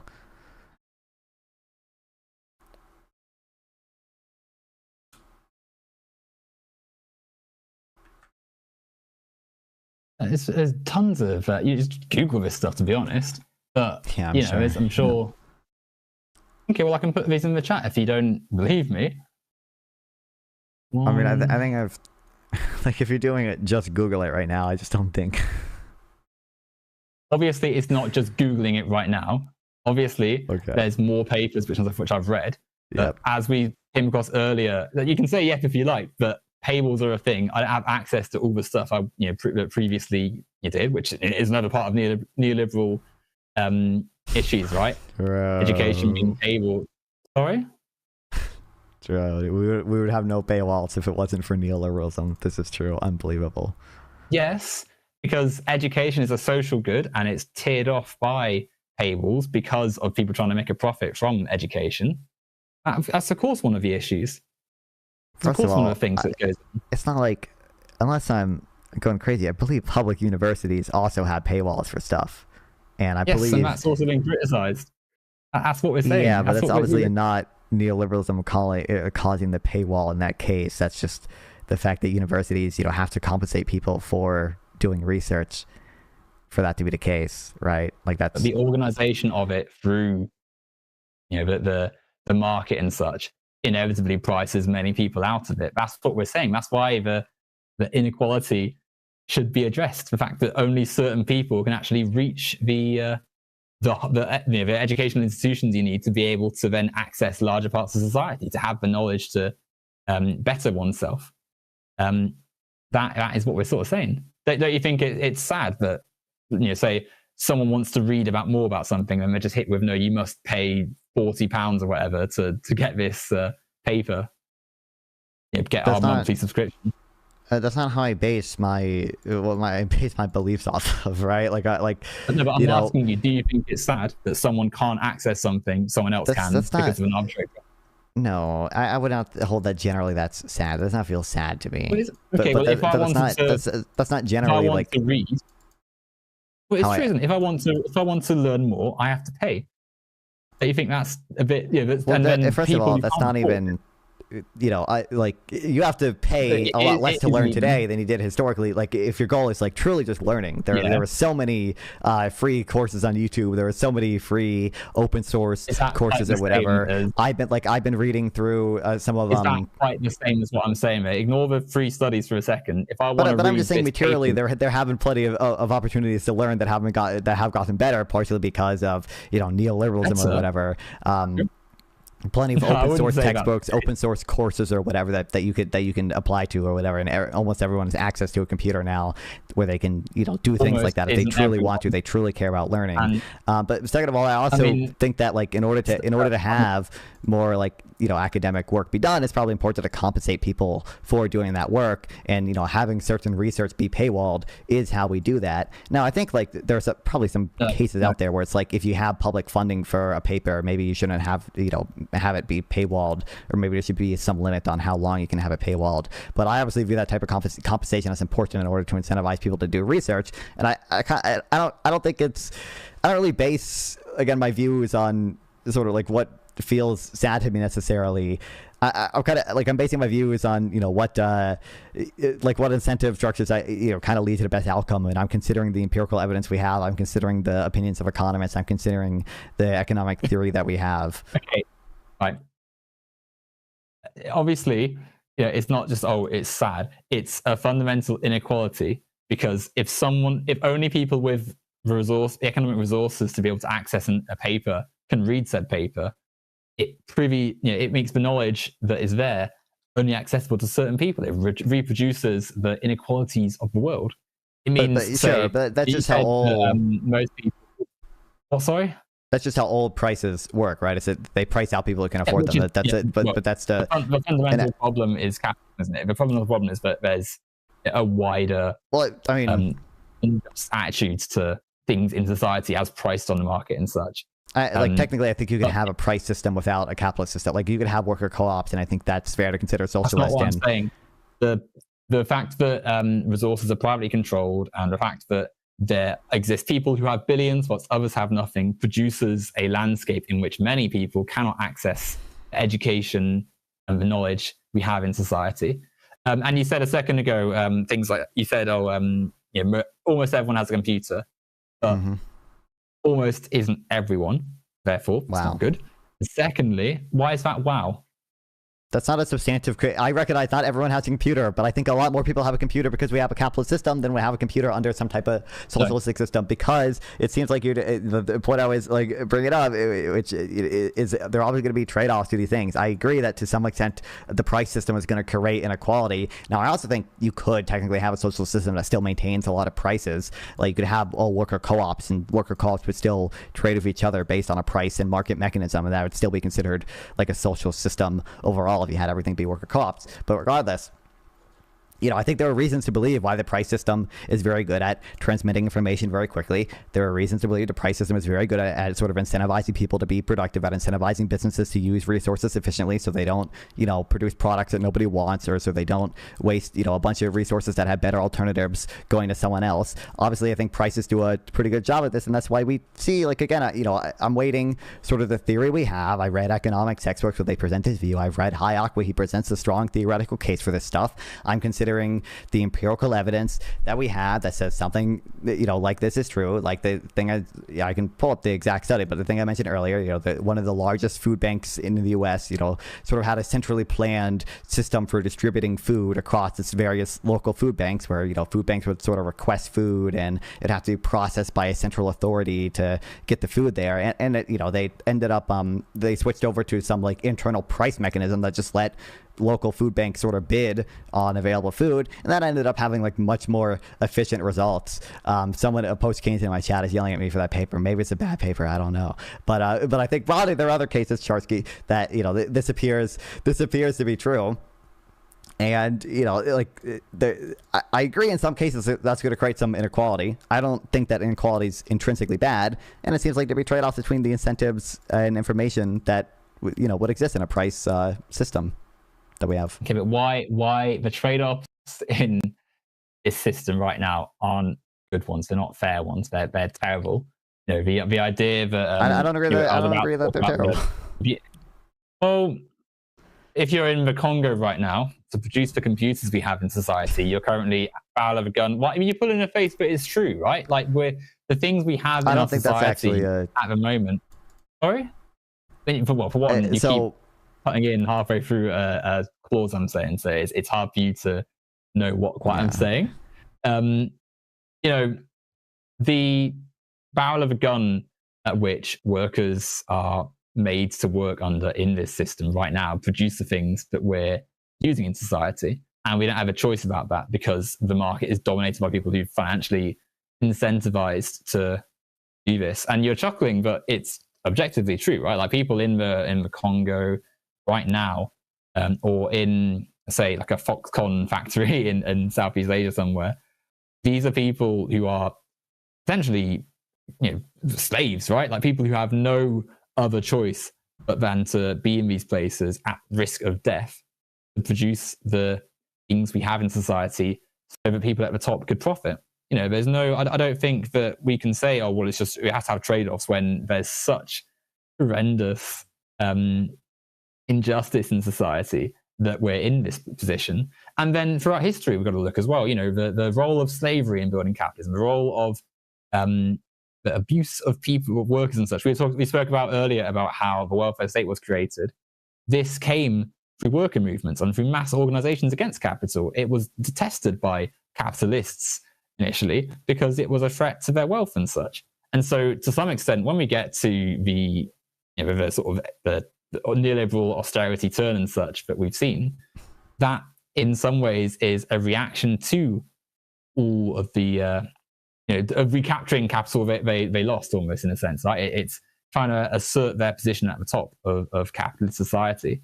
And so when we're trying to think about the capitalist world in terms of inequality and in terms of the problems we face and such, we're trying to address all of these things in one. We're trying to say, well, instead of having to have trade-offs, and instead of having to, well, certainly the magnitude of trade-offs we have today, we're trying to think about making a better world, trying to say, okay, well, no one should have to have these basic human rights denied to them on the basis of nothing. And I think that is why we can't just sort of leave it where we are now and say, well, yeah, we can hopefully go towards a steady growth and such. Like, it has to be better.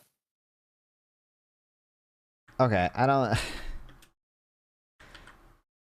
There are like so many things that I like. It feels impossible that any type of like evidence would actually convince you on that stuff. For one, I made a pretty narrow claim about the price system involved, right? And there are probably trade-offs between sort of a more equal world and a world of sort of more total utility, where there are incentives for people to respond to market incentives and stuff, and like that just leads to more innovation, that leads to better outcomes, that leads to more efficient resource allocation. I think like you can see stuff like state-owned industries in certain countries performing worse than equivalent private industries, right? Well, is that really, like, if you're a capitalist trying to privatize more,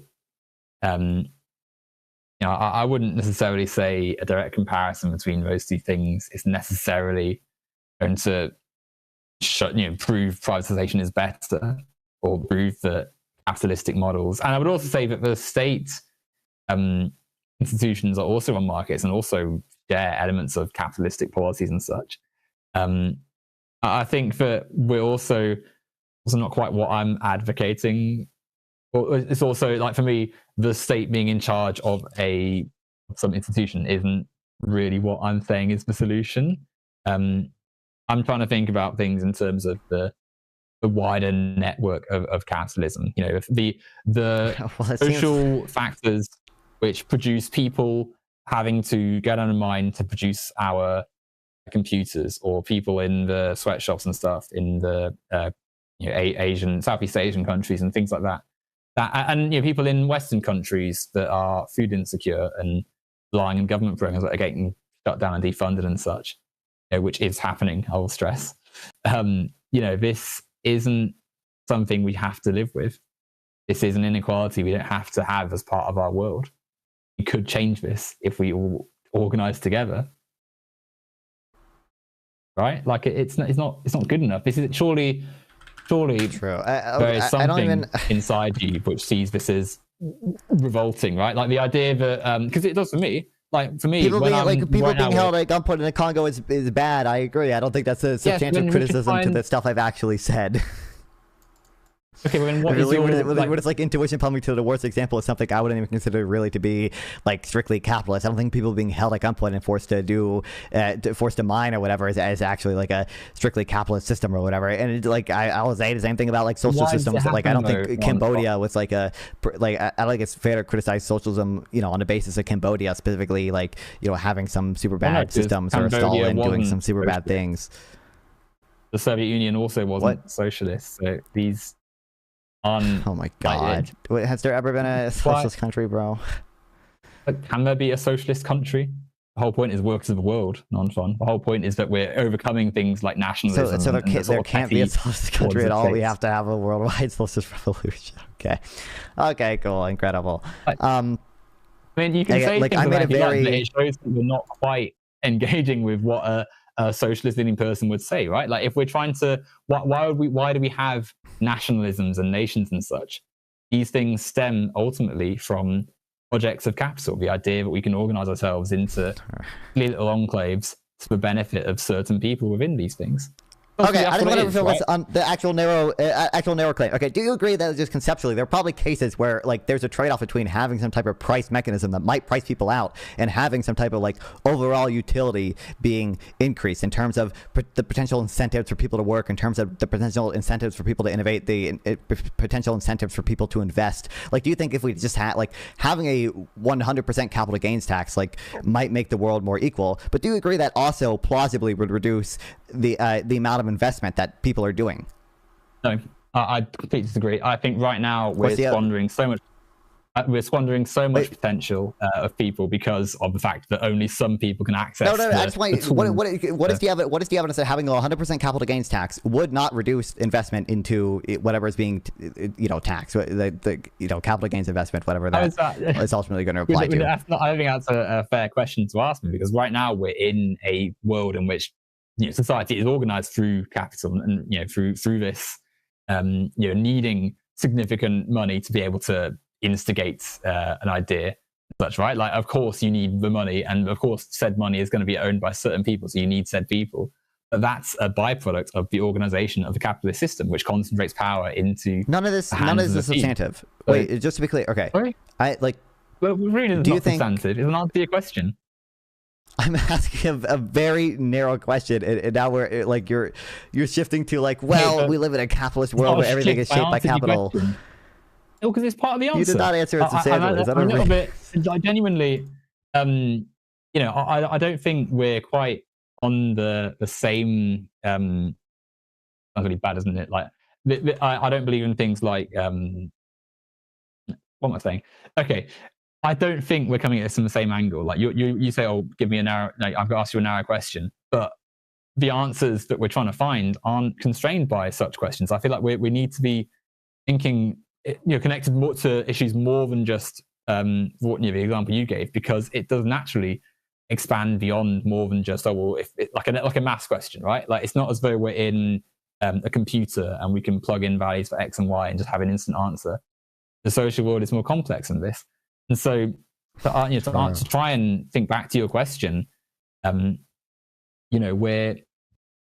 in a world that is sculpted by wealth, by capital. So to say, if you, do you see that if you increase tax on capital, then it would potentially, increase equality, but have a negative effect on innovation and such? Well, how is innovation sculpted and defined? Why is innovation at the behest of capital and sort of sculpted through corporate power and the networks of wealth and such? Because of the world we've produced it in, because of the world that we live in. There's no reason that innovation couldn't come from the guy in the rice field, or the guy in the mine in the Congo, or the guy in the production line at Foxconn. But they never have the chance to realize this because they're trapped in a system. Wait, if you're deciding what capital gains tax should be, or how much of the economy should be socially owned, or any of these questions, what evidence are we using to answer that question? Are we using just vibes about what could potentially happen under a social system, or like what the hell are we doing here? Why are we? Because that seems like that's what you're citing. Right? You're just citing, I could conceptually imagine social innovation coming from this person or whatever. Right?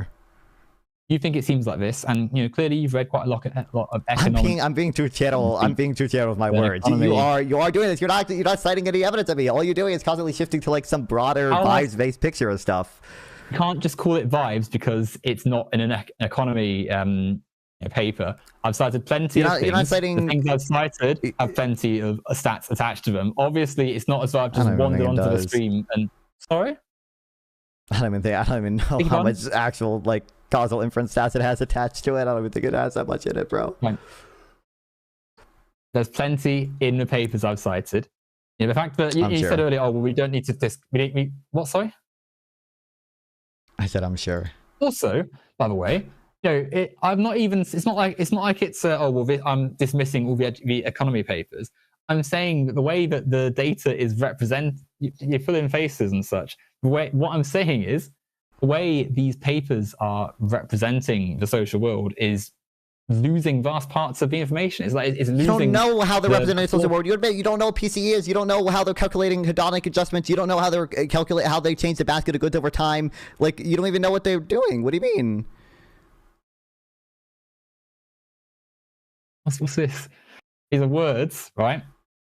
Obviously, it's using the numbers and statistics and such to suggest trends and things like that, and show that spending may or may not have. Do you not see that I'm trying to say stuff and you sort of just like coming to a conclusion about what I'm saying before you're hearing it, like you're snickering and such. Like, don't think that's what I'm doing. What?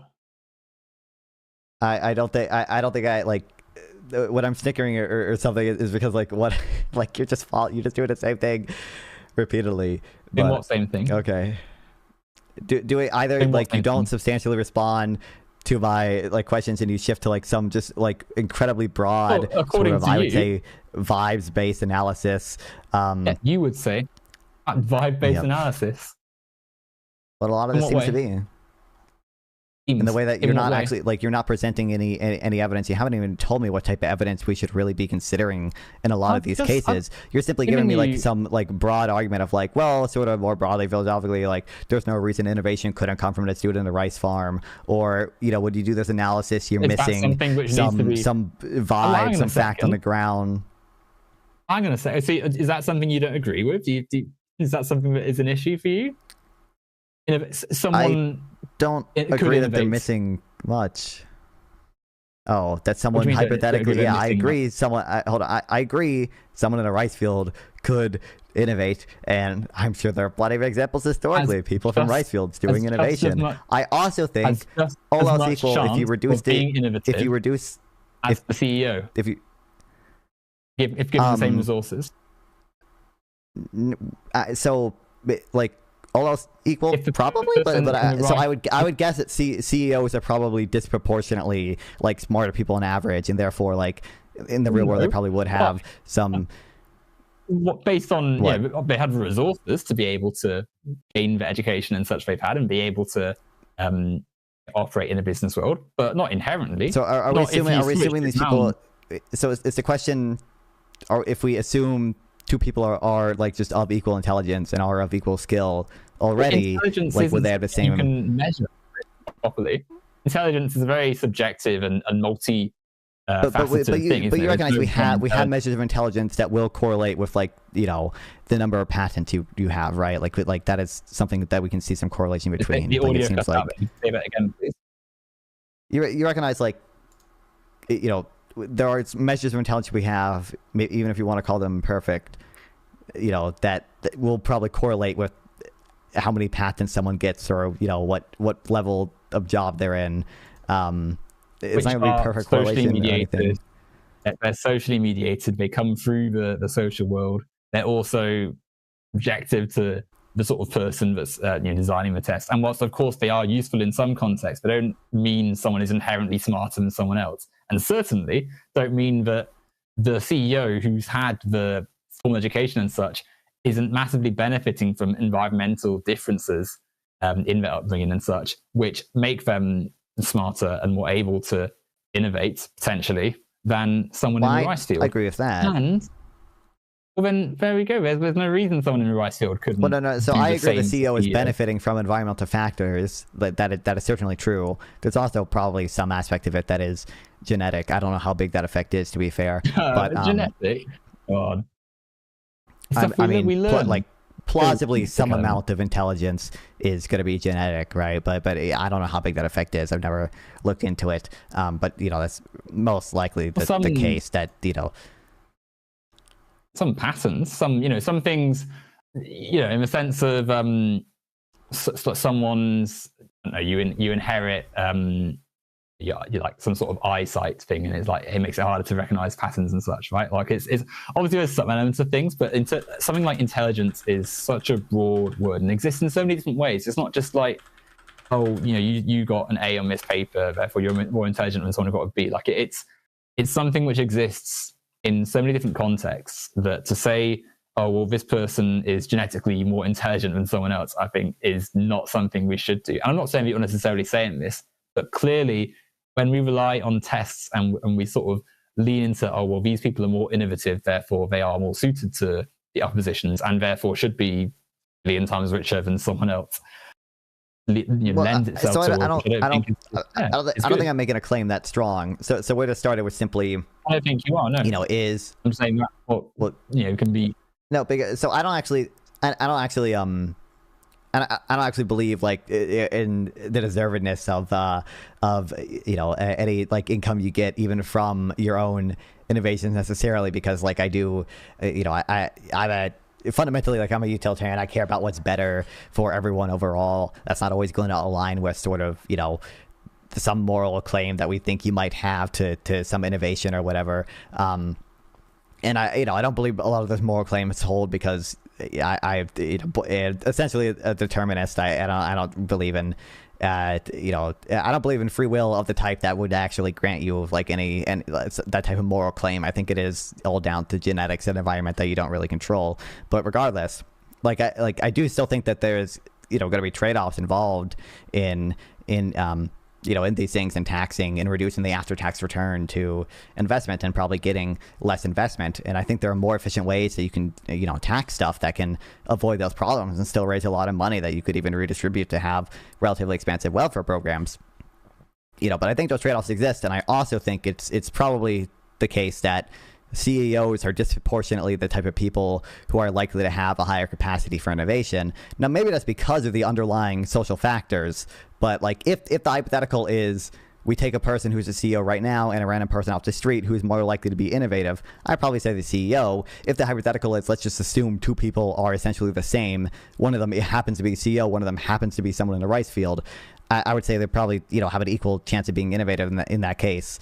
But yeah, that was just what I was saying to your initial thing. Well, I think there's also, because I agree, right? Like, of course, chances are someone who's a CEO likely has been through various educational establishments and so is likely more suited to the world of business and such. But I don't think that's necessarily even true, right? Because there's also an element of, in the business world, you're looking to maintain the wealth and grow the money and such. Like, you want to be a powerful economic person on the capitalist market. And so you aren't necessarily even innovating your... Wait, but that would probably give you an incentive to innovate, right? Insofar as you want to compete with other businesses, you probably have some incentive to innovate. All right, yeah, I mean, I agree technically, not necessarily, but overwhelmingly. Well, again, you want to maintain your capital, right? You want to be the top dog on the market, or near the top, and able to have the life that having lots of capital grants you. So, whilst of course making great products every year is one way of doing it, another way is ensuring you aren't touchable on the top. It's like to win a race, right? You don't have to be as fast as Usain Bolt and set world records. You have to be better than the person in second. So in this case, the people in second, because obviously there's other corporations, but they aren't really the issue. The issue are the masses, the workers. And so you create or cultivate a system in which very, very few people can ever really have the capital to challenge you.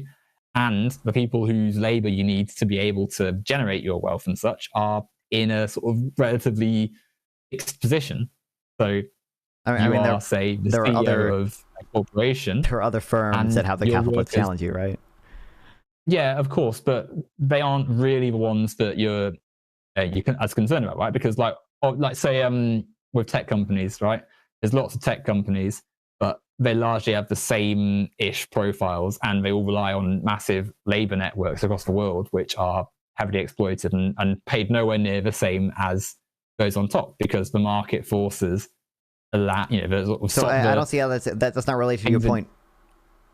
It is. Point you just made, which it seemed like you were saying essentially you're just worried that firms just like to maintain your capital, people are going to extract rents. They're not actually going to innovate. They're just going to do things to maintain some amount of monopoly power. I don't view whether or not they hire people in the third world as relevant or irrelevant to that. Like, I think that's it's entirely relevant, because let's say you are your company makes smartphones, right? Rare metals that you need to produce electronic goods come from extremely exploitative conditions in the global south. So you are massively benefiting from the essentially slave labor that is used to extract these metals.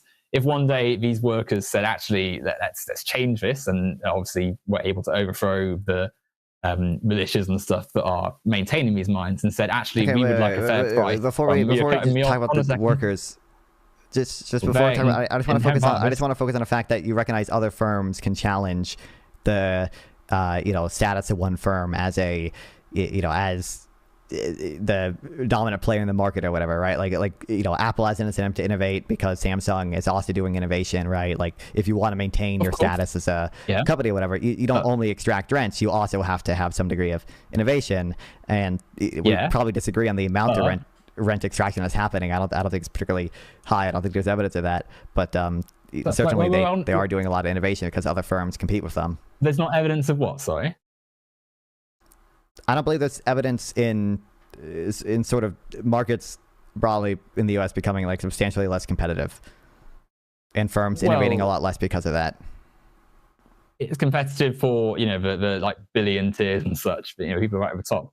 But it's not for the average person. It's not for even the above average person. It's very much, especially in terms of tech and such, it's dominated by a few organizations and a few people at the top.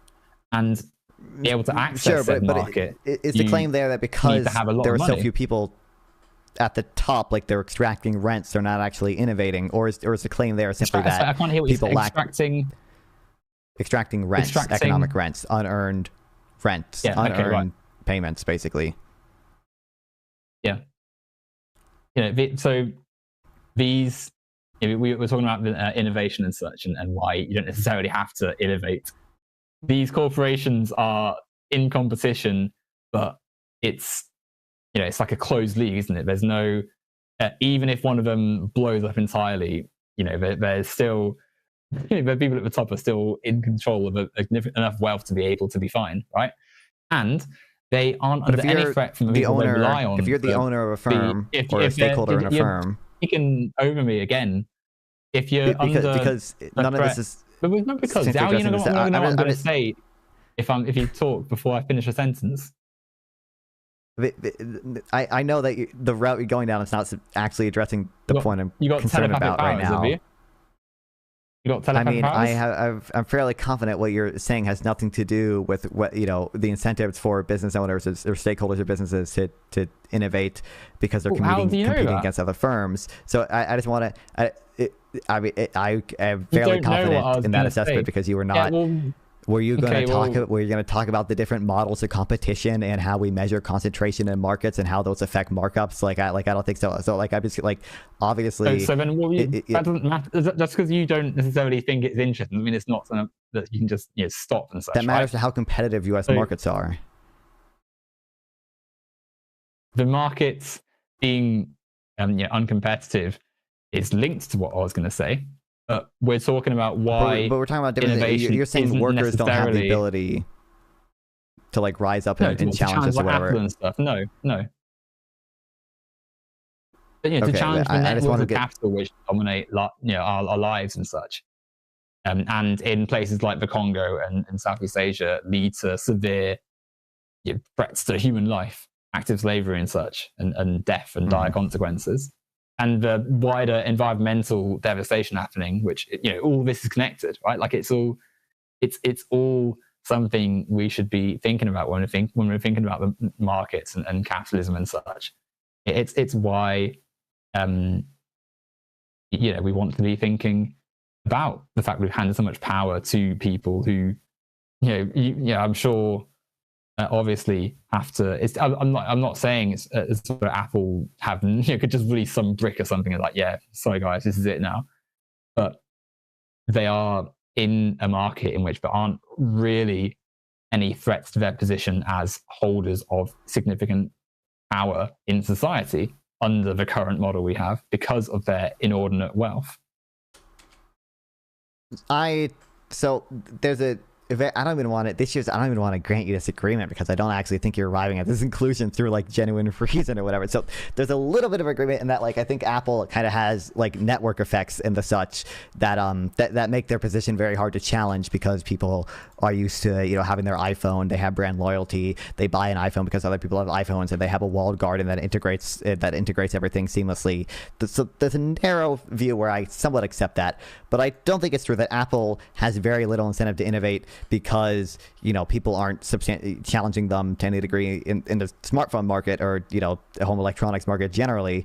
I think you do see Apple innovating. I think you do see broad I don't know Apple specifically, but I don't think you see a substantial rise in markups, for example, which is kind of what you would expect if firms really had this much power over the market or whatever. No one was really challenging them.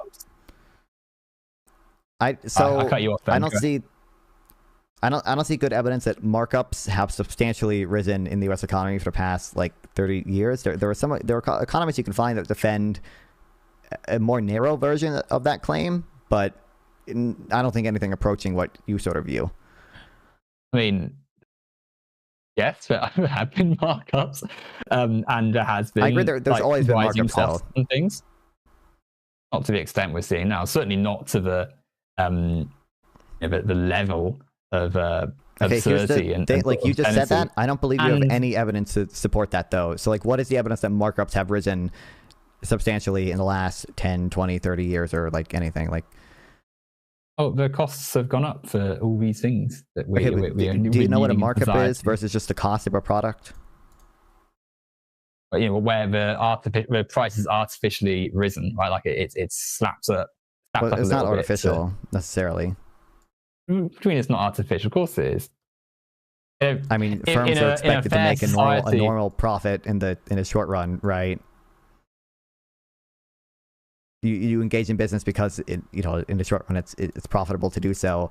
It's normal to have some markup. It's obviously, which is markets part of what's are not being all criticized, right? Like, we're in a fairer and better system.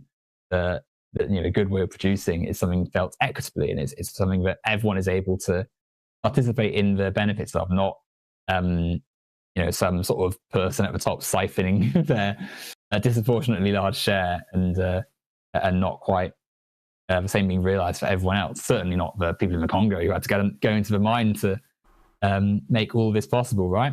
But yes, I think if we look at how much things cost, certainly in the sort of tech side of things, they are increased substantially than a decade ago, 20 years ago. And I think that it isn't I don't even know if the quality adjusted price of most tech products has gone up. Quality adjusted like if I give you price. Yeah, like the price of tech products, like home electronics, whatever you want to measure. I'm not sure if the quality adjusted price of them has even gone up. What do you mean by quality adjusted? Like, I mean in that you count in the price sort of how much the computer can actually do, right? Like how fast the computer is, how loud the speaker is, right? How is that calculated? So, like, generally speaking, you try to do hedonic adjustments. I think that there are slightly differing methodologies within PCE and CPI and how to do them. But you try to account for essentially how much in the rise of the price of a product is accounted for just the increase in the the quality of the product itself. So of the things that you can measure, like, for example, how much RAM is in a computer or in a phone, how much of the price going up, in a 1 year time span is explained by the fact that this phone just has more RAM in it now. And you can calculate that by just looking at the price of RAM and trying to account for those things. That's roughly the methodology. And who decides how much a price should go up based on how much more this computer can do, in terms of processing power and such? I believe they look at the market price for these things to try to estimate the cost to the firm. And who decides the market price? It's an interaction between buyers and sellers, and depends on how much power each have, and depends on how much concentration there is in the market, and depends on who decides the market price. There's no answer. There's no simple answer to that question. There is an answer, because that interaction is, of course, between peoples, but who is the person deciding the price of the thing being sold? It's an interaction between buyers and sellers, and it depends on how elastic the demand is, and it depends on how concentrated the market is, and how much firm, how much power. I can interact Nonfon all I like with these corporations, but who decides what the price is? So market prices are who decides decided by a complex mechanism of. I'm sure it's very complex, but who decides? I'm telling you. Yeah, and I'm asking you to tell me who sets the price. There's no individual who decides it. There's no individual. Right? So the market price is determined based on supply and demand, based on the elasticity of supply and demand, based on how much market power firms have. Lots of factors go into this price that's set, but who decides the price at the end of the day? Who's deciding the price? Who looked at these factors and said, "Yeah, we're going to put this price up to, make more money and such"? Who sets the price at the end of the day? Oh my! Are you just saying the seller is the one that puts the price tag on the product? Yes, pretty much. The price has gone up because the seller wanted to make more money. Just would you view hypothetically? Hypothetically. In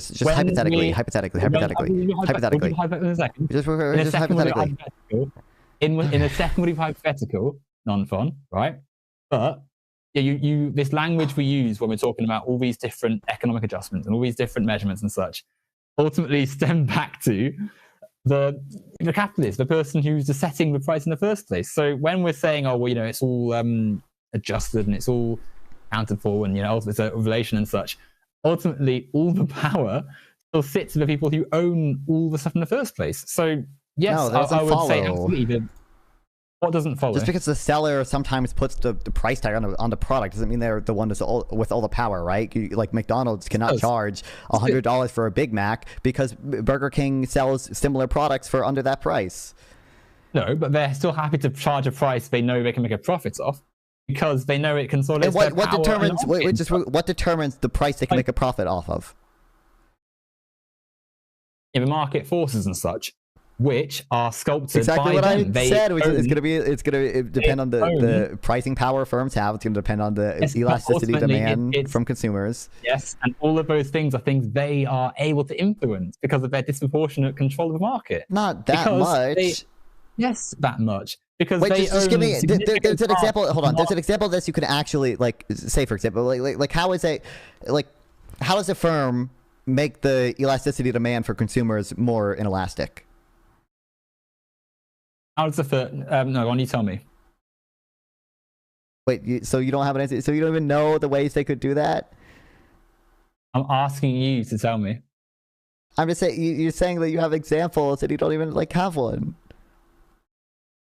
I was talking about a minute ago about how markets are dominated by capitalist forces and such, and how the way prices. I literally gave you an example too, which is great. You could a firm could create network effects. Could try to create network effects, for example, like Apple has done by having only. I mean, the regulation made them get rid of this, but having only blue bubbles, with other iPhone users, right? That's an example of essentially increasing the switching cost for consumers because you've built up some type of walled garden, some type of network effect there. That there are mechanisms by which firms can make demand more inelastic, right?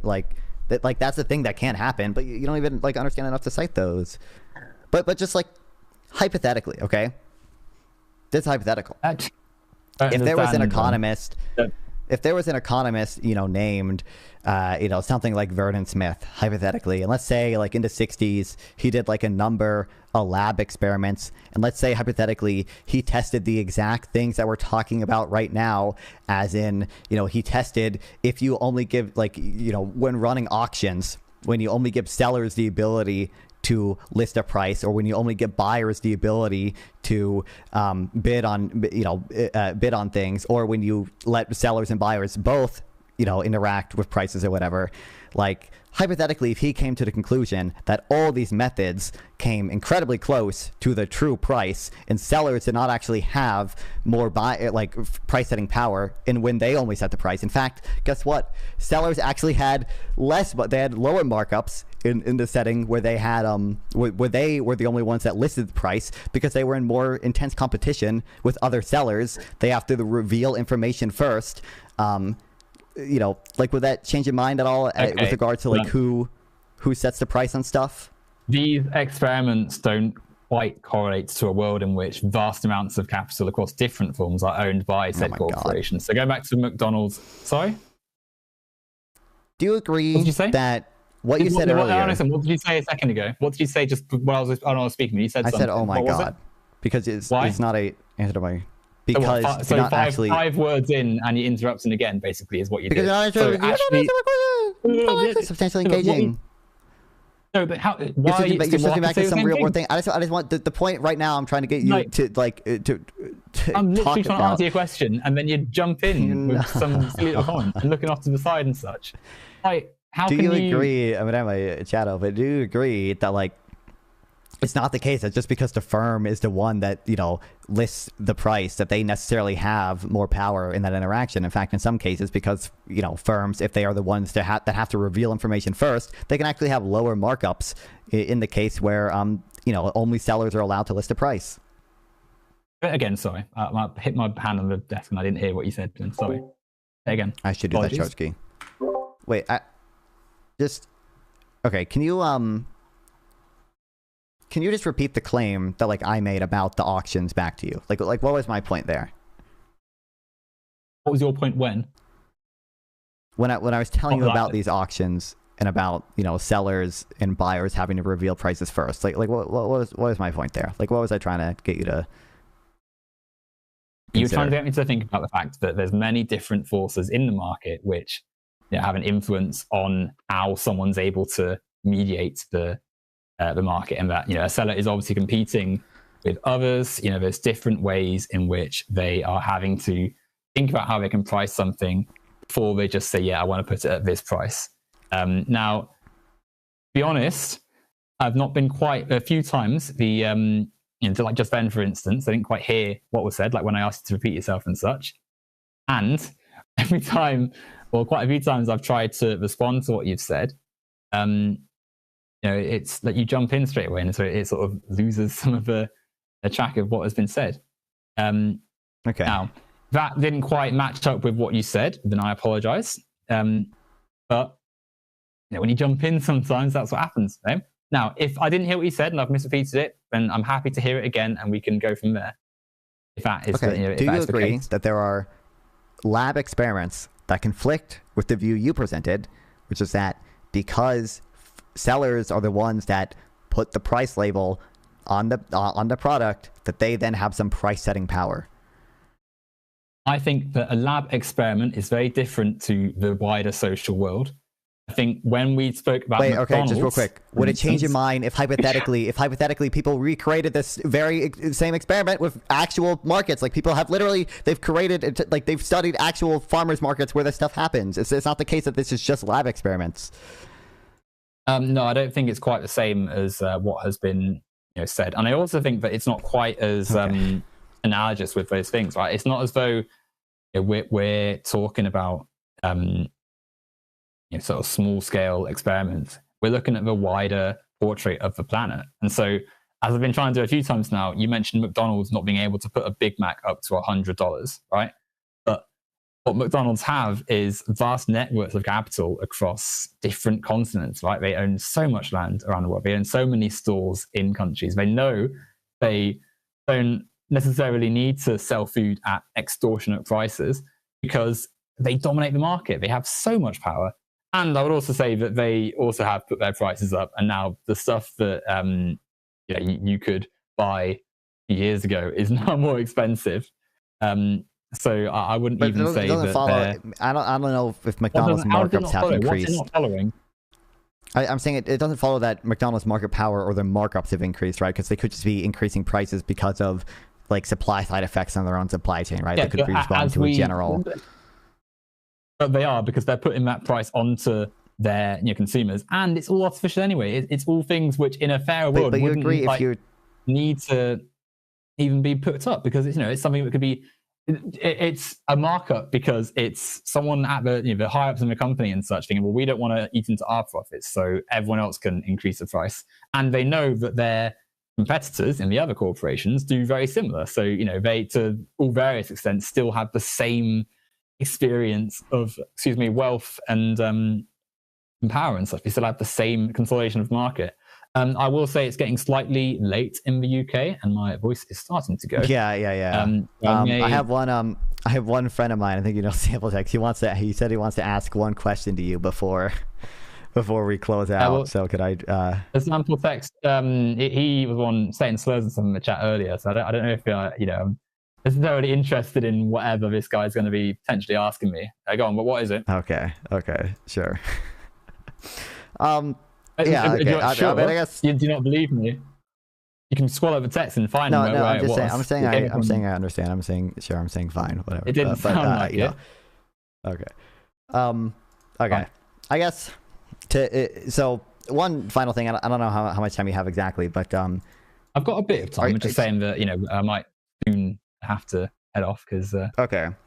Are you So are you familiar with like David Splinter's work at all?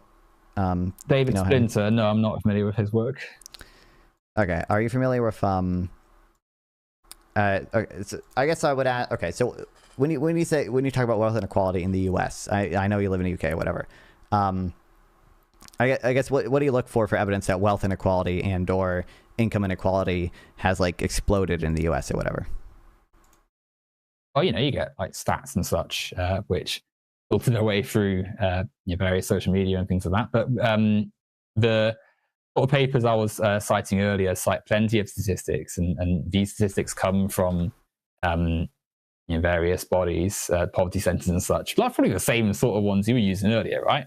And I would say that there's also an element of qualitative work that should be done. When people say they can't afford to access certain things, there is an element of, okay, well, why are they saying that?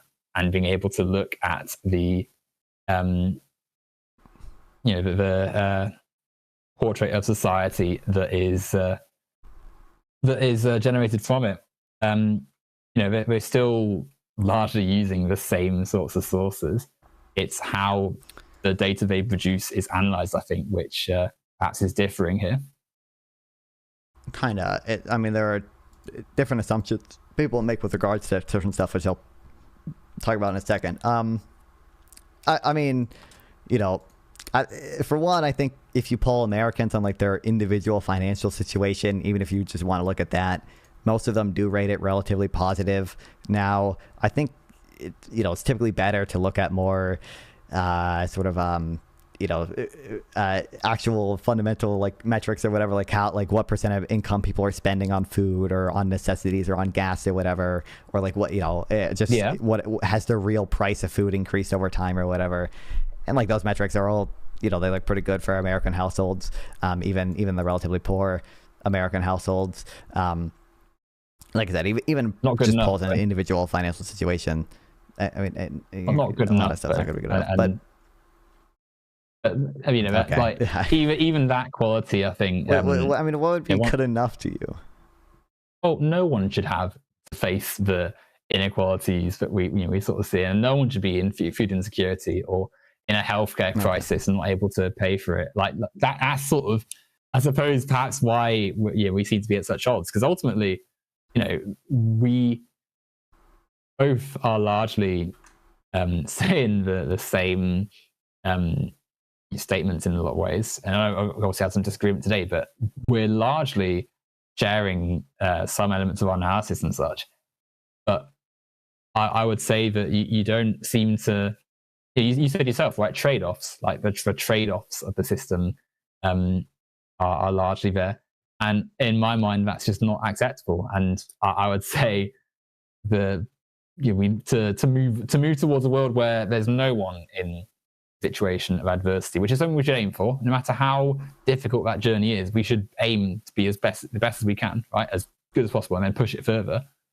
To get there, we've got to critically analyze the system we're in now, which doesn't have that in place whatsoever. Someone going into a mine, a barrel of a gun to produce something where everyone takes for granted, like that is something which is horrifying. So that is a lot of where I'm coming from with this. Like we need to think better than what we have. Yeah, wouldn't you agree? I think trade-offs are just a thing that factually exists, and so I'm concerned about maximizing expected value for people, right? And that even involves like I'm a relatively left-leaning person. That even involves a somewhat expansive welfare state, because I believe there are a lot of gains from redistribution to be had that keep people out of poverty.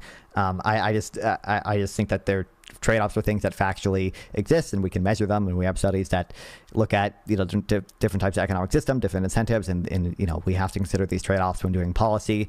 And I think the best way to do that is by weighing evidence that's largely produced by economists. But without reiterating that whole thing, I just want to. But these economists, the portrait of society they portrayed is lacking depth. It's lacking that social character, which suggests there is something wrong, which is felt by people intuitively in society. And I think that is where we're diverging, right? Because largely, you were sort of laughing at the fact that I wasn't as familiar with some of the economic terms you were using, right? Like some of the stuff that you were saying, maybe I wasn't as familiar with as you. But I think that sort of doesn't really matter as such, because ultimately when these terms are used to defend a system which isn't working, which isn't really livable for a lot of people, as has been noted by many academics, many sources, many investigations into the social world. What, sorry? Nothing. I just said yeah. Right. If it's, if this is happening in society, and there's clearly something's not right. It's clearly, Trump in the White House, you've got far right in the UK rising, you've got all these people who have a clear aim of causing discontent and bad things in society, pursuing some of the same economic goals that have been the dominant ones in society for a very long time. That should make us think something is seriously wrong with how we've been conducting our society. And it can't just be explained away with an economics chart that has a line going up, or someone saying, well... Okay, well, to talk about line going up, briefly, it's just a more concrete claim, okay? From the evidence I've seen, I've come to the view that wealth inequality in the U.S. over the past 40 years or so has not meaningfully increased when you account for Social Security, which is obviously some type of benefit, future income that every American can sort of expect to receive. It is equivalent to some type of annulment that every American is entitled to. And those at the lower classes are sort of disproportionately entitled to more than they pay into it.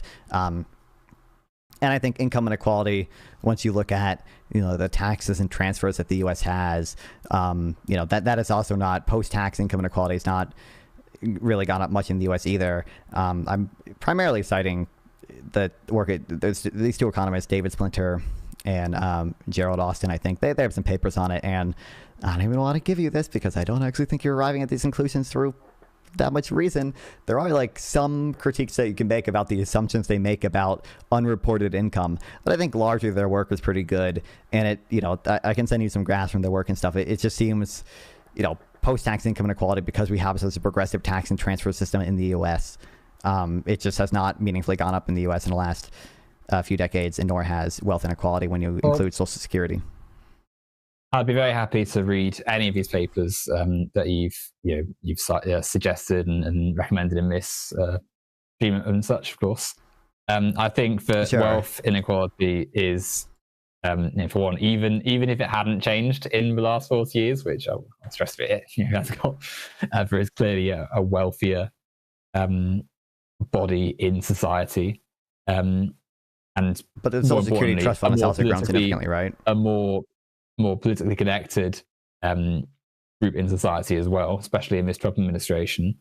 But just real quick, you agree that the Social Security Trust Fund has grown trillions of dollars since in this time period too, right? More people. So yes, I would say, of course. But we're doing this per capita too, right? This statistic doesn't really change the central point, which is that the wealth inequality allows for disproportionate power for the capitalist organization in society to wield over the masses, hence the lack of democracy, hence the severe inequality, hence the degradation of democracy even, right? The fact that there is not the say, right now, in America, we do not, but then also as sort of in a second-hand way, right? We don't have the ability to be able to say and do what should be done in our societies. We don't have that actual expression and freedom and power and such. We're largely at the behest of larger projects of capital. Before I go into what, sorry? That seems increasingly untrue as independent media is becoming a bigger thing. Independent media? Are you kidding? In what way? In the sense that anyone can start a podcast, in a sense that many of the people who make the biggest podcasts, Joe Rogan, Nick Fuentes, all the most famous people are heavily sponsored by the same projects of capital. They're both massively funded by networks of wealth which reproduce the same right-wing ideas. Well, I think the structure of independent media can create misinformation for sure, and a lot of times it tends to be right wing. Yeah. But and why? Do you think so I don't think you would disagree with the point that we kind of used to have gatekeepers in the sense that in order to work at some media organization that would play on TV that people actually knew of and would watch, you had to be some respectable journalist with, permissible opinions on stuff. That is no longer the case. You can be Joe Rogan. You can talk about ivermectin and whatever you want on your podcast that goes to millions of people. You can talk about you can be Nick Fuentes and talk about the Jews and the immigrants and black people on your Rumble stream that goes to hundreds of thousands to millions of people. Like those sort of there have been a lot of checks on who can reach a lot of people that have been removed by social media, essentially. Yeah, like I get what you're saying, but obviously it's one form of capital to another, right? Like, so yes, you're right. You had to have been connected with a traditional big media outlet, but just as they were shaped by capital to varying degrees, this is also mediated by it. Like the early days of the internet, where genuinely it was whoever just has, the voice on the platform can say it, is different to now, where said influencers you mentioned are hugely sponsored by financial incentives. Like, it's for as much as anyone can start a podcast or a video series or whatever. So, without a tremendous amount of luck, ones that have the wealth behind them will have a better chance of being broadcast to a further audience and such.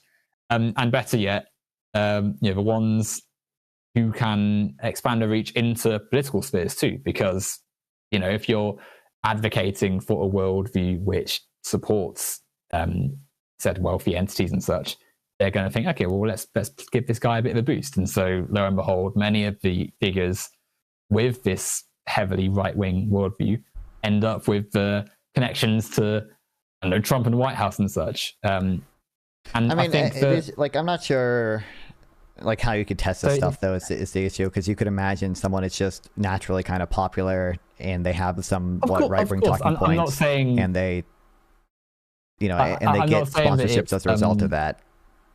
Yeah, obviously you need to. It's not as like it's just some kid that they've just grabbed, but at the same time, it is sculpted through this lens, because what's popular, firstly, popularity is subjective. Like, what you like is not necessarily going to be what is right? Like, I'm sure there's like music, for instance. Your music taste don't have to necessarily be in who's got the most sales of their song this week, but equally, these things are sculpted by it, because the people who have the access to the things which make it easier to be more palatable viewing experience, audio experience and such, have more resources a lot of the time going in. And certainly advertising is one of them, making the independent side of independent media not quite so, because they still vie in the same, it's still in the market. It's still something which can be massively affected by capital networks outside of the stuff being produced itself.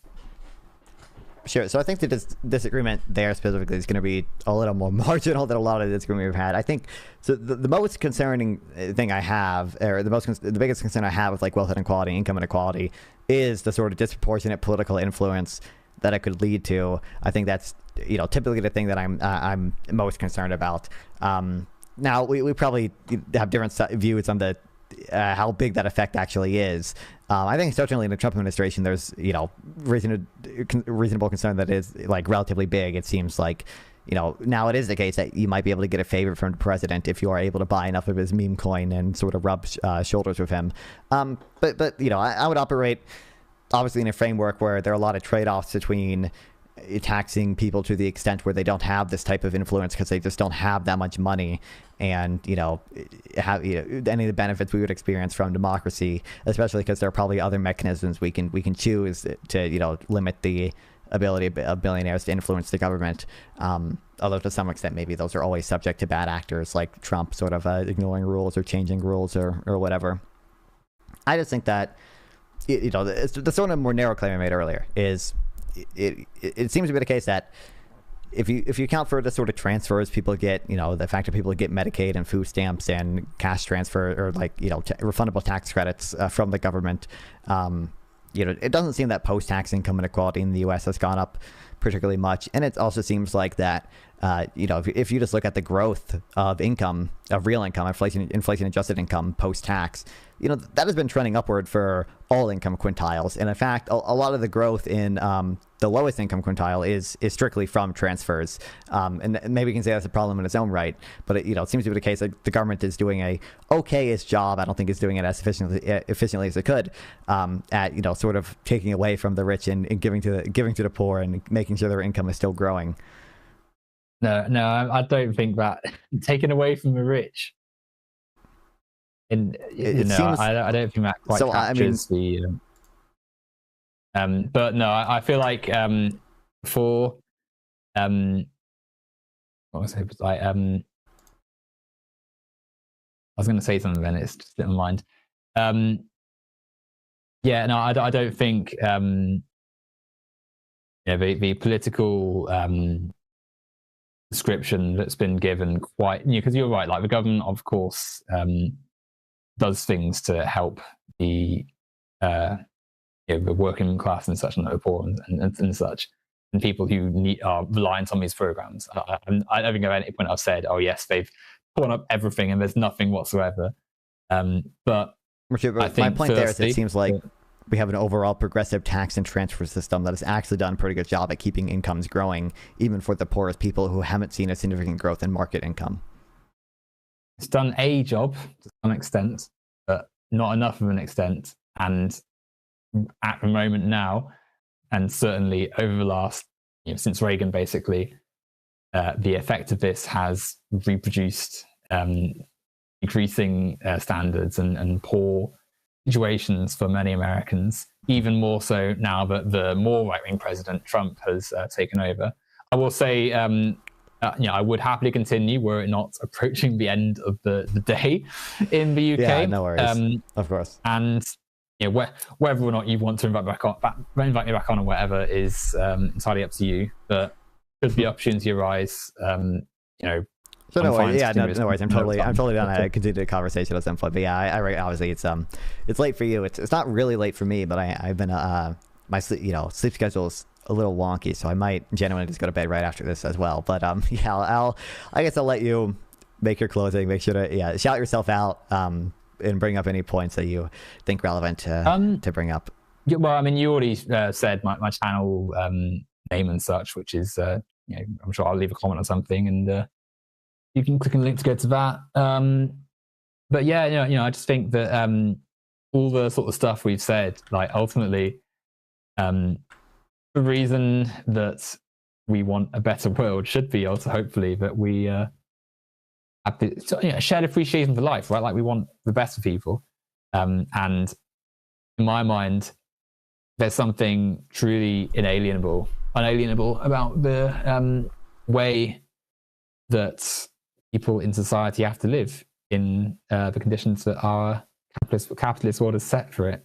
And be it in the Western world, where we obviously still enjoy a quality of life above that of the rest of the world, or be it in the global South, where things are not that, and connecting even that inequality to the wider problems of our social world. The fact that the colonial period stole this wealth almost from the global South and elevated Western countries above the rest of the world. All these things connect and make us think we need to do so much better than what we have now. And for as much as solutions and logics are produced by economists to try and illustrate that things are okay or things can be solved within the system, and even ignoring the fact that it's not even necessarily the economists itself, the fact that it's people taking a statistic and saying, yes, well, this indicates that things are okay, loses a vast portion of the social fabric of the world. And it's something which, even if we're not necessarily familiar with all the terms that are used, and even if we maybe even forget the meaning of something because we're in the middle of a live stream and we're in a conversation, we can still see that something is wrong and something maybe even radical needs to be done to address this solution.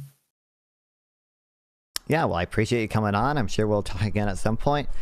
I would end by saying, okay, hedonic, act utilitarianism, MOGs, okay, maximize expected value, okay. what's this nonsense about inequality mattering? Capitalism mogs, okay, or at least some conception of liberal capitalism. They're, you know, Fabian Liberty would not call me a capitalist, but, you know, what are capitalism mogs, okay? Welfare, pretty good, but, you know, I think redistribution is better than the pre-distributed systems, usually opposed to it. But yeah, I appreciate you coming on. I'm sure we'll talk again later. It was a fun time, so yeah.